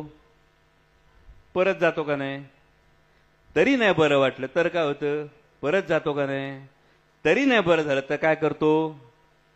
डॉक्टर बदलतो का नाही? हॉस्पिटलमध्ये इतक्या वेळा गेल्यानंतर आजार बरा झाला नाही तर जर डॉक्टर बदलत असाल तर वारंवार भूमिपूजन होऊन जर मल्टी स्पेशालिटी हॉस्पिटल होत नसेल तर काय बदलायचं आता तुम्ही ठरवा. हा आता बदल हवो तर आमदार नो. कारण ही आश्वासनांचा जो काय पाऊस पडतो सावंतवाडीमध्ये याचं मनापासून कौतुक आहे. मी कधीच वैयक्तिक टीका करत नाही पण एका पाठोपाठ आश्वासनांचा पाऊस पडतो. म्हणजे तुमचा सेट टॉप बॉक्सचा कारखाना सुरू झाला, चष्म्याचा कारखाना सुरू झाला, ते नरेंद्र डोंगरावर ट्री हाऊस होणार होतं ते झालं, वेळागरच्या ताजचं भूमिपूजन झालं, मालवणचं एसटी स्टँड झालं, कुडाळचं एसटी स्टँड झालं, सावंतवाडीचं एसटी स्टँड कसं चक चक चक चक चमकतंय ना. चक चक चक चक सावंतवाडी. प्रॉब्लेम काय झाला ऐका, कोणाला तरी उगाच दोष देऊ नका. माणसाची काम करण्याची पद्धत चांगली पाहिजे. म्हणजे काम करण्याची पद्धत कशी पाहिजे तर शालेय विद्यार्थ्यांना गणवेश देणार असं सांगतात माननीय शालेय शिक्षण मंत्री. यामध्ये अनेक सुरस आणि चमत्कारिक कथा सांगितल्या जातात. यामध्ये असं कानावर येतं की 1700 कोटी रुपयाचं टेंडर झालं. 1700 कोटी लिहून बघा, लिहिता येतात का? 1700 कोटी. 1700 कोटी रुपयाचं टेंडर झालं. माननीय मुख्यमंत्री महोदयांनी विधानसभेमध्ये गणवेश दाखवला. बघा बघा क्वालिटी कशी चांगली. अजूनही माननीय मुख्यमंत्री महोदयांचा व्हिडिओ असेल बघा, सोशल मीडियावर व्हिडिओ असेल. मुख्यमंत्री महोदय सांगतात बघा एक नंबर क्वालिटी, एक नंबर क्वालिटी. गणवेश शिवून आले. 15 ऑगस्ट उजाडून गेलं तरी पोरांना गणवेश मिळाले नाही. जे शिवून आलेत तेव्हा एक बाई एवढी, दुसरी बाई एवढी, एकाचा खिसा दुसऱ्याला, तिसऱ्या. बरोबर का नाही ताई? हा 2 वर्ष एकच गणवेश घातला तुमच्या पोरांनी. मग तुमच्या शालेय शिक्षण मंत्री आल्यानंतर त्यांचा आभार माना. ही जादू काय सोपी आहे? अहो आपली पोरं म्हणतात 6 महिन्याला नाही तर वर्षाला गणवेश पाहिजे.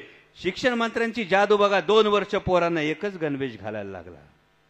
आणि मग जर अशी जादू असेल, याचा हात त्याला त्याचा खिसा याला असेल, तर मग अशा टेलरकडे आपण कपडे शिवायला टाकू का?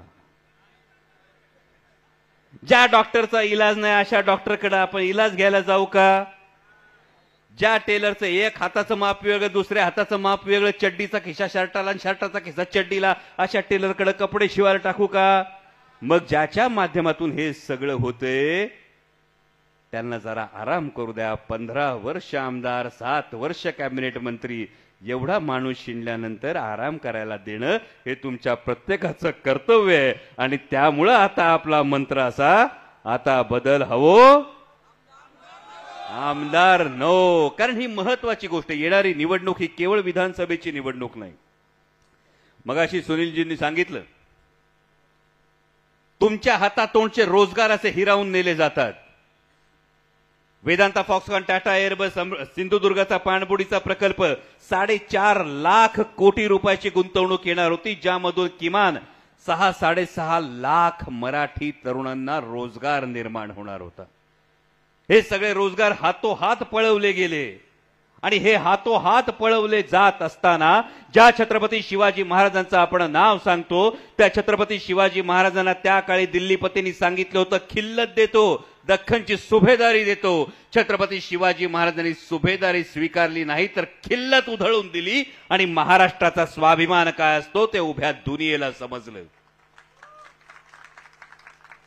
टाळ्या वाजवत असताना मनाला हाही प्रश्न विचारा की त्याच छत्रपती शिवाजी महाराजांच्या महाराष्ट्रात 350 वर्षानंतर दिल्लीपती आता विचारतात, तेव्हा खिल्लत मिळत होती, आता मंत्रीपद मिळतं आणि मंत्रीपद मिळत असताना ज्या महाराजांनी खिल्लत उधळून महाराष्ट्राचा स्वाभिमान दाखवला होता, आता मात्र मंत्रीपदाची झूल पांघरण्यासाठी महाराष्ट्राचा स्वाभिमान दिल्लीच्या पायावर गहाण ठेवण्याचं पाप या एक पूल दोन हाफ सरकारने केलंय.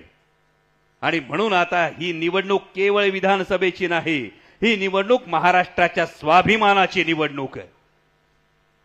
कारण ज्या महाराष्ट्रानं स्वर्गीय यशवंतराव चव्हाण साहेबांपासून प्रगतिशील राजकारणाचा वसा आणि वारसा हा संपूर्ण देशासमोर ठेवला, त्या महाराष्ट्रात खरं तर जून मध्ये काय झालं, जून 2022 मध्ये हिंदू हृदय सम्राट शिवसेना प्रमुख बाळासाहेब ठाकरे यांनी निर्माण केलेली शिवसेना, ही शिवसेना फोडण्यात आली आणि त्यानंतर आदरणीय शरदचंद्रजी पवार साहेबांनी निर्माण केलेला राष्ट्रवादी काँग्रेस पक्ष फोडण्यात आला. बरं, एवढं सगळं झाल्यानंतर मला तर कळलं सावंतवाडीवाले पहिल्या गाडीने टुनकन उडी मारून गेले. हा, पहिल्या गाडीने टुनकन उडी मारून जादू ना, म्हणजे जादूगाराची जादू काय भारी बघा. विचार करा, पहिल्या गाडीने टुनकन उडी मारून तिकडे गेले, पण का गेले?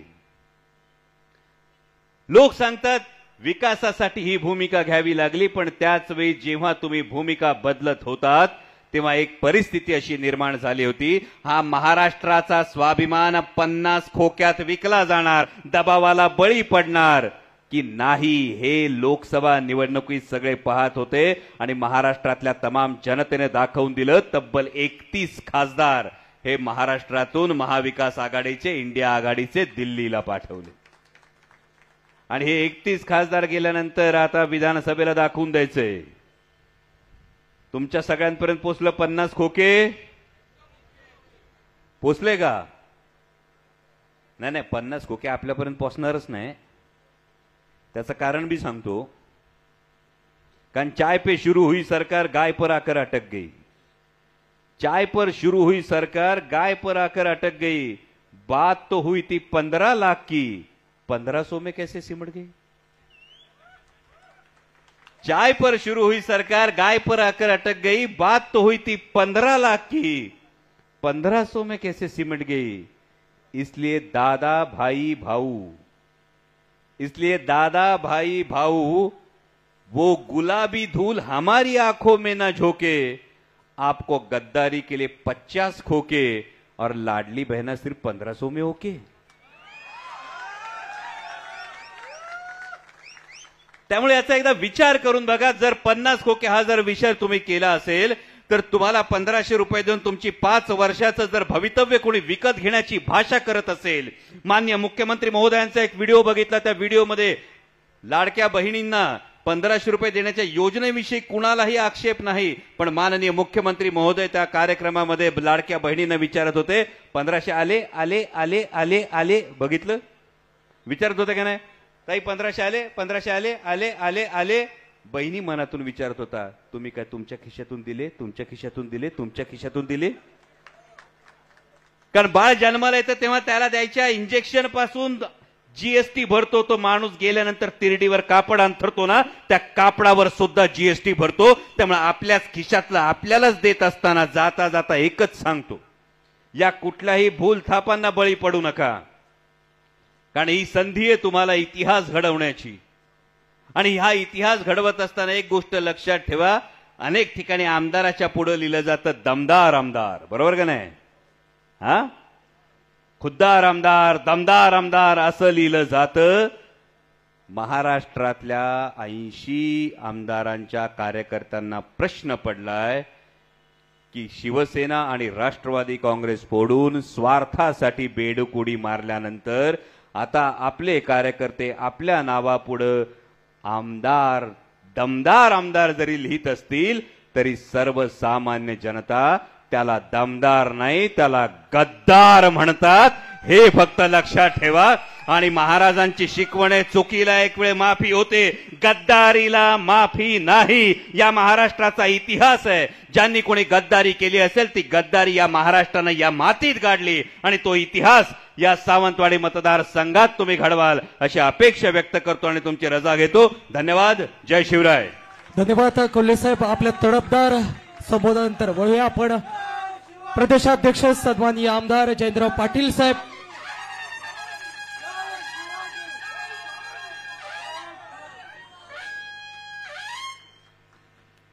एवढं दमदार भाषण ऐकल्यानंतर मला गरीबाला काय आता जास्त काम राहिलेलं नाही आणि म्हणून मी जास्त वेळ घेत नाही. आज या ठिकाणी आपल्या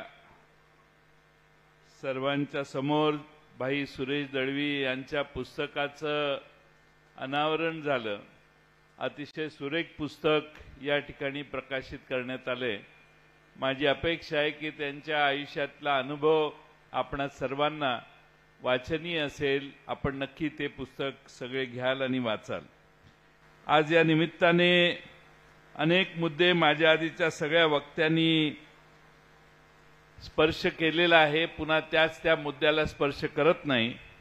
पण देवगड जिल्ह्यातील महिला सुरक्षित नाहीत. देवगड आणि जिल्ह्यातल्या महिला, नुकतंच देवगडला तुम्हाला माहिती आहे तरुणीचं अपहरण करण्याचा प्रयत्न झाला आणि त्यामुळं लाडक्या बहिणीच्या ऐवजी सुरक्षित बहिणी ही खरे म्हणजे आपण सगळ्यांनी आग्रहानं मागणी केली पाहिजे. माझ्या आधी सगळं सांगण्यात आलेलं आहे, पण हे सगळं करण्यासाठी सरकारने तिजोरी मोकळी केलेली आहे. राज्य सरकारने रिझर्व्ह बँकेला पत्र पाठवलेलं आहे की आम्हाला 1,25,000 कोटी रुपयाचं कर्ज द्या, 1.25 लाख कोटी रुपयाचं. का? तर आम्हाला ह्या योजना चालू करायच्या आहेत. दर आठवड्याला 4-6 हजार कोटी मागणारं आरबीआयकडे सरकार या राज्याच्या तिजोरीची काय अवस्था करून ठेवेल. आणि म्हणून आम्ही परमेश्वराकडे अपेक्षा करतो की लवकर निवडणुका जाहीर कर, म्हणजे यांचा खर्च करायचा अधिकार थांबेल.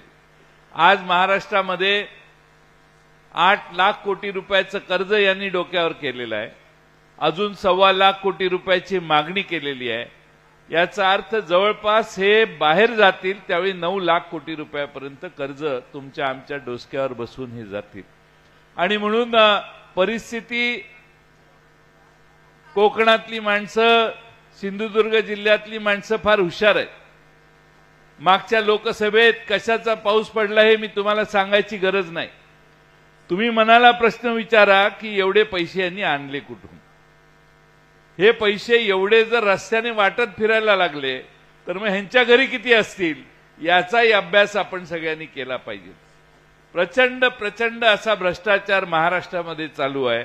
छत्रपती शिवाजी महाराजांच्या पुतळ्यामध्ये भ्रष्टाचार ज्यांनी केला त्यांनी महाराष्ट्रात मित्रांनो काही भगिनींनो सोडलेलं नाही. आणि म्हणून आपल्याला आत्ताच ज्याचा उल्लेख केला, गणवेशाच्या संदर्भात देखील जवळपास 1700 कोटी रुपयाचा भ्रष्टाचार झाला असं लोक म्हणतात. आपल्या लाडका कंत्राटदार यांचा कुठं आहे तर तो जळगावला आहे. त्या जळगाव मधल्या लाडक्या कंत्राटदारासाठी ही योजना आणली का काय. आणि म्हणून आजही वर्ष निम्म संपलं शैक्षणिक वर्ष तरी बऱ्याच शाळांमध्ये गणवेश आज मिळालेला नाही. ही आजची परिस्थिती आहे. आणि म्हणून माझी आपणा सर्वांना विनंती आहे या सगळ्या गोष्टींचा आपण विचार करा. शेवटी या भूमीने स्वर्गीय माजी मंत्री भाईसाहेब सावंत यांचं कार्य बघितलंय. अनेक वर्ष त्यांनी या भागाचं नेतृत्व केलं. आपण त्यांचा अनुभव घेतला. आपल्या मनात त्यांचा आदर्श आहे. स्वर्गीय शिवरामराजे भोसले या मतदारसंघात मला वाटतं 5-6 वेळा निवडून गेलेले. त्यांचा एक वेगळाच आदर्श आपल्या सर्वांच्या समोर आहे. आणि जयानंद मटकर यांची देखील आठवण त्यांच्या समाजवादी विचारसरणीची आपण करून या ठिकाणी काम करतो. प्रवीण भोसलेने बाकीचे सगळे विषय मांडलेले आहेत. अर्चनाताई, आमचा महाविकास आघाडीला विनंती आहे की अर्चनाताई या योग्य उमेदवार आहेत आणि तेच या मतदारसंघामध्ये चांगला परफॉर्मन्स दाखवतील आणि विजयी होतील. आम्ही शिवसेना प्रमुखांना देखील विनंती करणार आहे, काँग्रेसला देखील विनंती करणार आहे. अजून निर्णय झालेला नाही, पण महाविकास आघाडीत याची चर्चा होईल आणि त्याच्यावर शिक्कामोर्तब व्हावं असा आमचा प्रयत्न आहे. पण वेळ आता कमी राहिलाय आणि म्हणून शिवस्वराज्य यात्रा आज आम्ही आपल्या दारात घेऊन आलोय. महाराष्ट्राचं राज्य उद्याचं छत्रपती शिवाजी महाराजांच्या विचारानं चाललं पाहिजे. महाराष्ट्रातलं राज्य छत्रपती शिवाजी महाराजांच्या विचारानं चालत असताना शाहू फुले आंबेडकरांचा आदर्श घेऊन हे महाराष्ट्राचं राज्य पुढे नेण्याचं काम महाविकास आघाडी करेल असा मला विश्वास आहे. आज फार मोठ्या प्रमाणात तुम्ही या ठिकाणी आलात. मला माहिती आहे की आमच्या अर्चनाताईंनी 16 ऑगस्टला जाणीव जागर यात्रा सुरू केलेली आहे आणि त्याचा समारोप आज या निमित्तानं आपल्या सर्वांच्या साक्षीनं होतोय. जाणीव जागर यात्रा ही प्रत्येक गावात गेली. मला प्रवीण भोसले साहेब सांगत होते, आम्ही प्रत्येक गावात गेलो, प्रत्येकांच्या तिथं पोहोचलो आणि आमचे सगळेच प्रयत्न, आमचे अमित सावंत असतील किंवा सगळेच या भागातले प्रसाद रेगे असतील किंवा रेवती राणे असतील किंवा सगळेच मान्यवर हे त्यांच्याबरोबर फिरत प्रत्येक गावात गेले, गावातल्या समस्या ऐकून घेतल्या, महिलांशी तिथल्या ग्रामस्थांशी एकरूप होण्याचा त्यांनी प्रयत्न केला. मला वाटतं की आपला उद्याचा नवो आमदार हा असा असला पाहिजे की जो तुमच्या गावात येईल, तुमचे प्रश्न ऐकेल आणि असे प्रलंबित प्रश्न हे पुन्हा राहणार नाहीत. एक जमिनीचा प्रश्न, मला वाटतं आंबोली रेळे या भागातला प्रश्न, याच्यात इतके दिवस आपले मंत्रिमंडळात आहेत, पण त्या जमिनीवरची महाराष्ट्र शासन लागलेलं, त्या जमिनी ज्यांच्या त्यांच्या नावाने करून देण्याची प्रक्रिया त्यांना अद्यापर्यंत जमली नाही. असे अनेक मुद्दे आहेत की जे मुद्दे मी तुम्हाला आता काल परवा मी ऐकलं की ताजमहाल हॉटेल इथं होणार आहे, त्याचं भूमिपूजन होणार आहे. ही तर आमच्या दीपक केसरकरांच्याकडून स्टोरी मी 15-20 वर्षापूर्वीपासून ऐकतोय. ही लय जुनी स्टोरी आहे दीपक केसरकरांची आणि दीपक केसरकर प्रत्येक वेळा सांगतात, साहेब आता सगळं झालेलं आहे, ते होतंयच. आजही आता भूमिपूजन का अजून काम सुरू नाही ना झालं, का सुरू झालं नाही हा प्रश्न त्यांना तुम्ही विचारा. पण पर्यटनाच्या दृष्टीने प्रगती नाही. या इथल्या काजूच्या संदर्भात, आंब्याच्या संदर्भात आधारभूत किंमत देता काजूचाच प्रश्न आहे.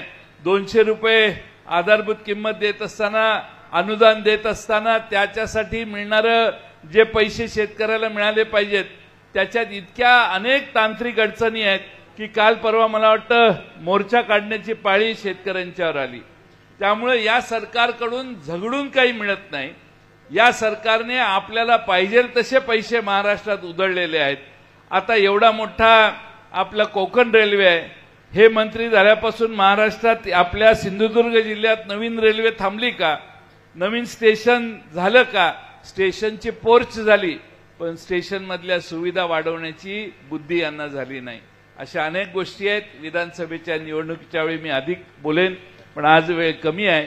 इथून आम्हाला गणपतीपुळ्याला आणि कोल्हे साहेबांना राहुरीला सभेला जायचंय, त्यामुळे मी जास्त वेळ तुमचा घेत नाही. पण मला कौतुक आहे की अर्चनाताई घारे, आमचे प्रवीण भोसले साहेब, आमचे अमित सावंत, जिल्ह्यातल्या आमच्या अर्चना घारेंच्या सहकारी रेवतीताई राणे, पुंडलिक दळवी असतील, भास्कर परब असतील, विशाल जाधव असतील, सावली पाटकर असतील, प्रतीक सावंत असतील, रवींद्र चव्हाण असतील, या सगळ्यांनी मिळून आज आपली ही शिवस्वराज्य यात्रा घेताना एवढ्या मोठ्या प्रमाणात महिला भगिनी इथं एकत्रित केल्या आणि या मतदारसंघात सावंतवाडीमध्ये तुम्हा सर्वांनी एकत्रितपणाने, एकसंघपणाने परिवर्तन करण्याचा निर्धार केला. आज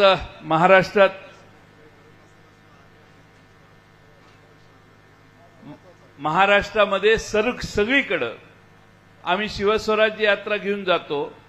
तुतारीचा फार मोठ्या प्रमाणात लोकांना आता तुतारी वाजवण्याची इच्छा फार झालेली आहे. ही तुतारी वाजवणारा माणूस हे चिन्ह आमचं फार लोकप्रिय झालेलं आहे आणि सगळीकडे महाराष्ट्रामध्ये लोक म्हणतात की पवार साहेबांची तुतारी हातात घेतली तर आपण विजयी होऊ शकतो. हा एक आगळा वेगळा असा आत्मविश्वास महाराष्ट्रातल्या अनेक कार्यकर्त्यांच्यात निर्माण झालाय आणि म्हणून आज तुतारी वाजवणाऱ्या माणूस हे आमच्या पक्षाचं चिन्ह आहे. सुरेशभाई इथं आले, सुरेशभाईंनी देखील आपलं मार्गदर्शन केलं. आज अशाही शारीरिक परिस्थितीत त्यांनी येऊन त्यांचं भाषण केलं आणि त्यांनी मार्गदर्शन केलं, हेही महत्वाचं आहे. अशा एका चांगल्या कार्यक्रमाला आम्हाला येण्याची संधी मिळाली. महाराष्ट्रातलं भ्रष्टाचारी सरकार घालवायचंय हा निर्धार आपण करा. लोकसभेत जसा पाऊस पडला तसा यंदाही पडणार आहे. पण हे सगळे हरामचे पैसे आहेत, कष्ट घाम गाळून मिळवलेले पैसे नाही आहेत. एखाद्याने घाम गाळून पैसे आणून दिले तर आपण समजू शकतो, पण अशा पद्धतीचे पैसे वाटून लोकांची मतं घेण्याची जी प्रवृत्ती अलीकडच्या काळात सुरू झाली आहे त्याच्यावर पूर्ण ताकदीनं तुम्ही निषेध व्यक्त केला पाहिजे. स्वाभिमानी कोकणातली जनता उद्धव ठाकरे साहेबांच्या मागे ठामपणानं उभी आहे, पवार साहेबांच्या मागे ठामपणानं उभी आहे आणि आम्हाला बहुजनांचं सरकार मुंबईमध्ये आणायचं आहे आणि त्यासाठी महाराष्ट्रातल्या जनतेनं खास करून कोकणवासियांनी आशीर्वाद द्यावा हीच अपेक्षा करतो आणि माझं लांबलेलं भाषण पूर्ण करतो. धन्यवाद. धन्यवाद पाटील साहेब. खरं तर टप्प्यात गेम ही आपली ओळख आहे आणि गेम टप्प्यात आल्यानंतर तुम्ही नक्कीच समोरच्या व्यक्तीचा गेम वाजवता. या ठिकाणी कार्यक्रमाचं आभार प्रदर्शन करतायत सावंतवाडी तालुका अध्यक्ष सन्माननीय पुंडलिकजी दळवी साहेब. हॅलो, नमस्कार. शिवस्वराज्य यात्रेनिमित्त आज या ठिकाणी सावंतवाडी नगरीत कोकण रेल्वे प्रवासी समन्वयक संघर्ष समिती सिंधुदुर्ग ज्यांना निवेदन द्यायचं असेल त्यांनी निवेदन द्यायचं आहे. शिवस्वराज्य यात्रेचं आगमन आपल्या सुंदरवाडी शहरात झालेलं आहे आणि त्यानिमित्त या ठिकाणी उपस्थित असलेले आमचे महाराष्ट्र राज्य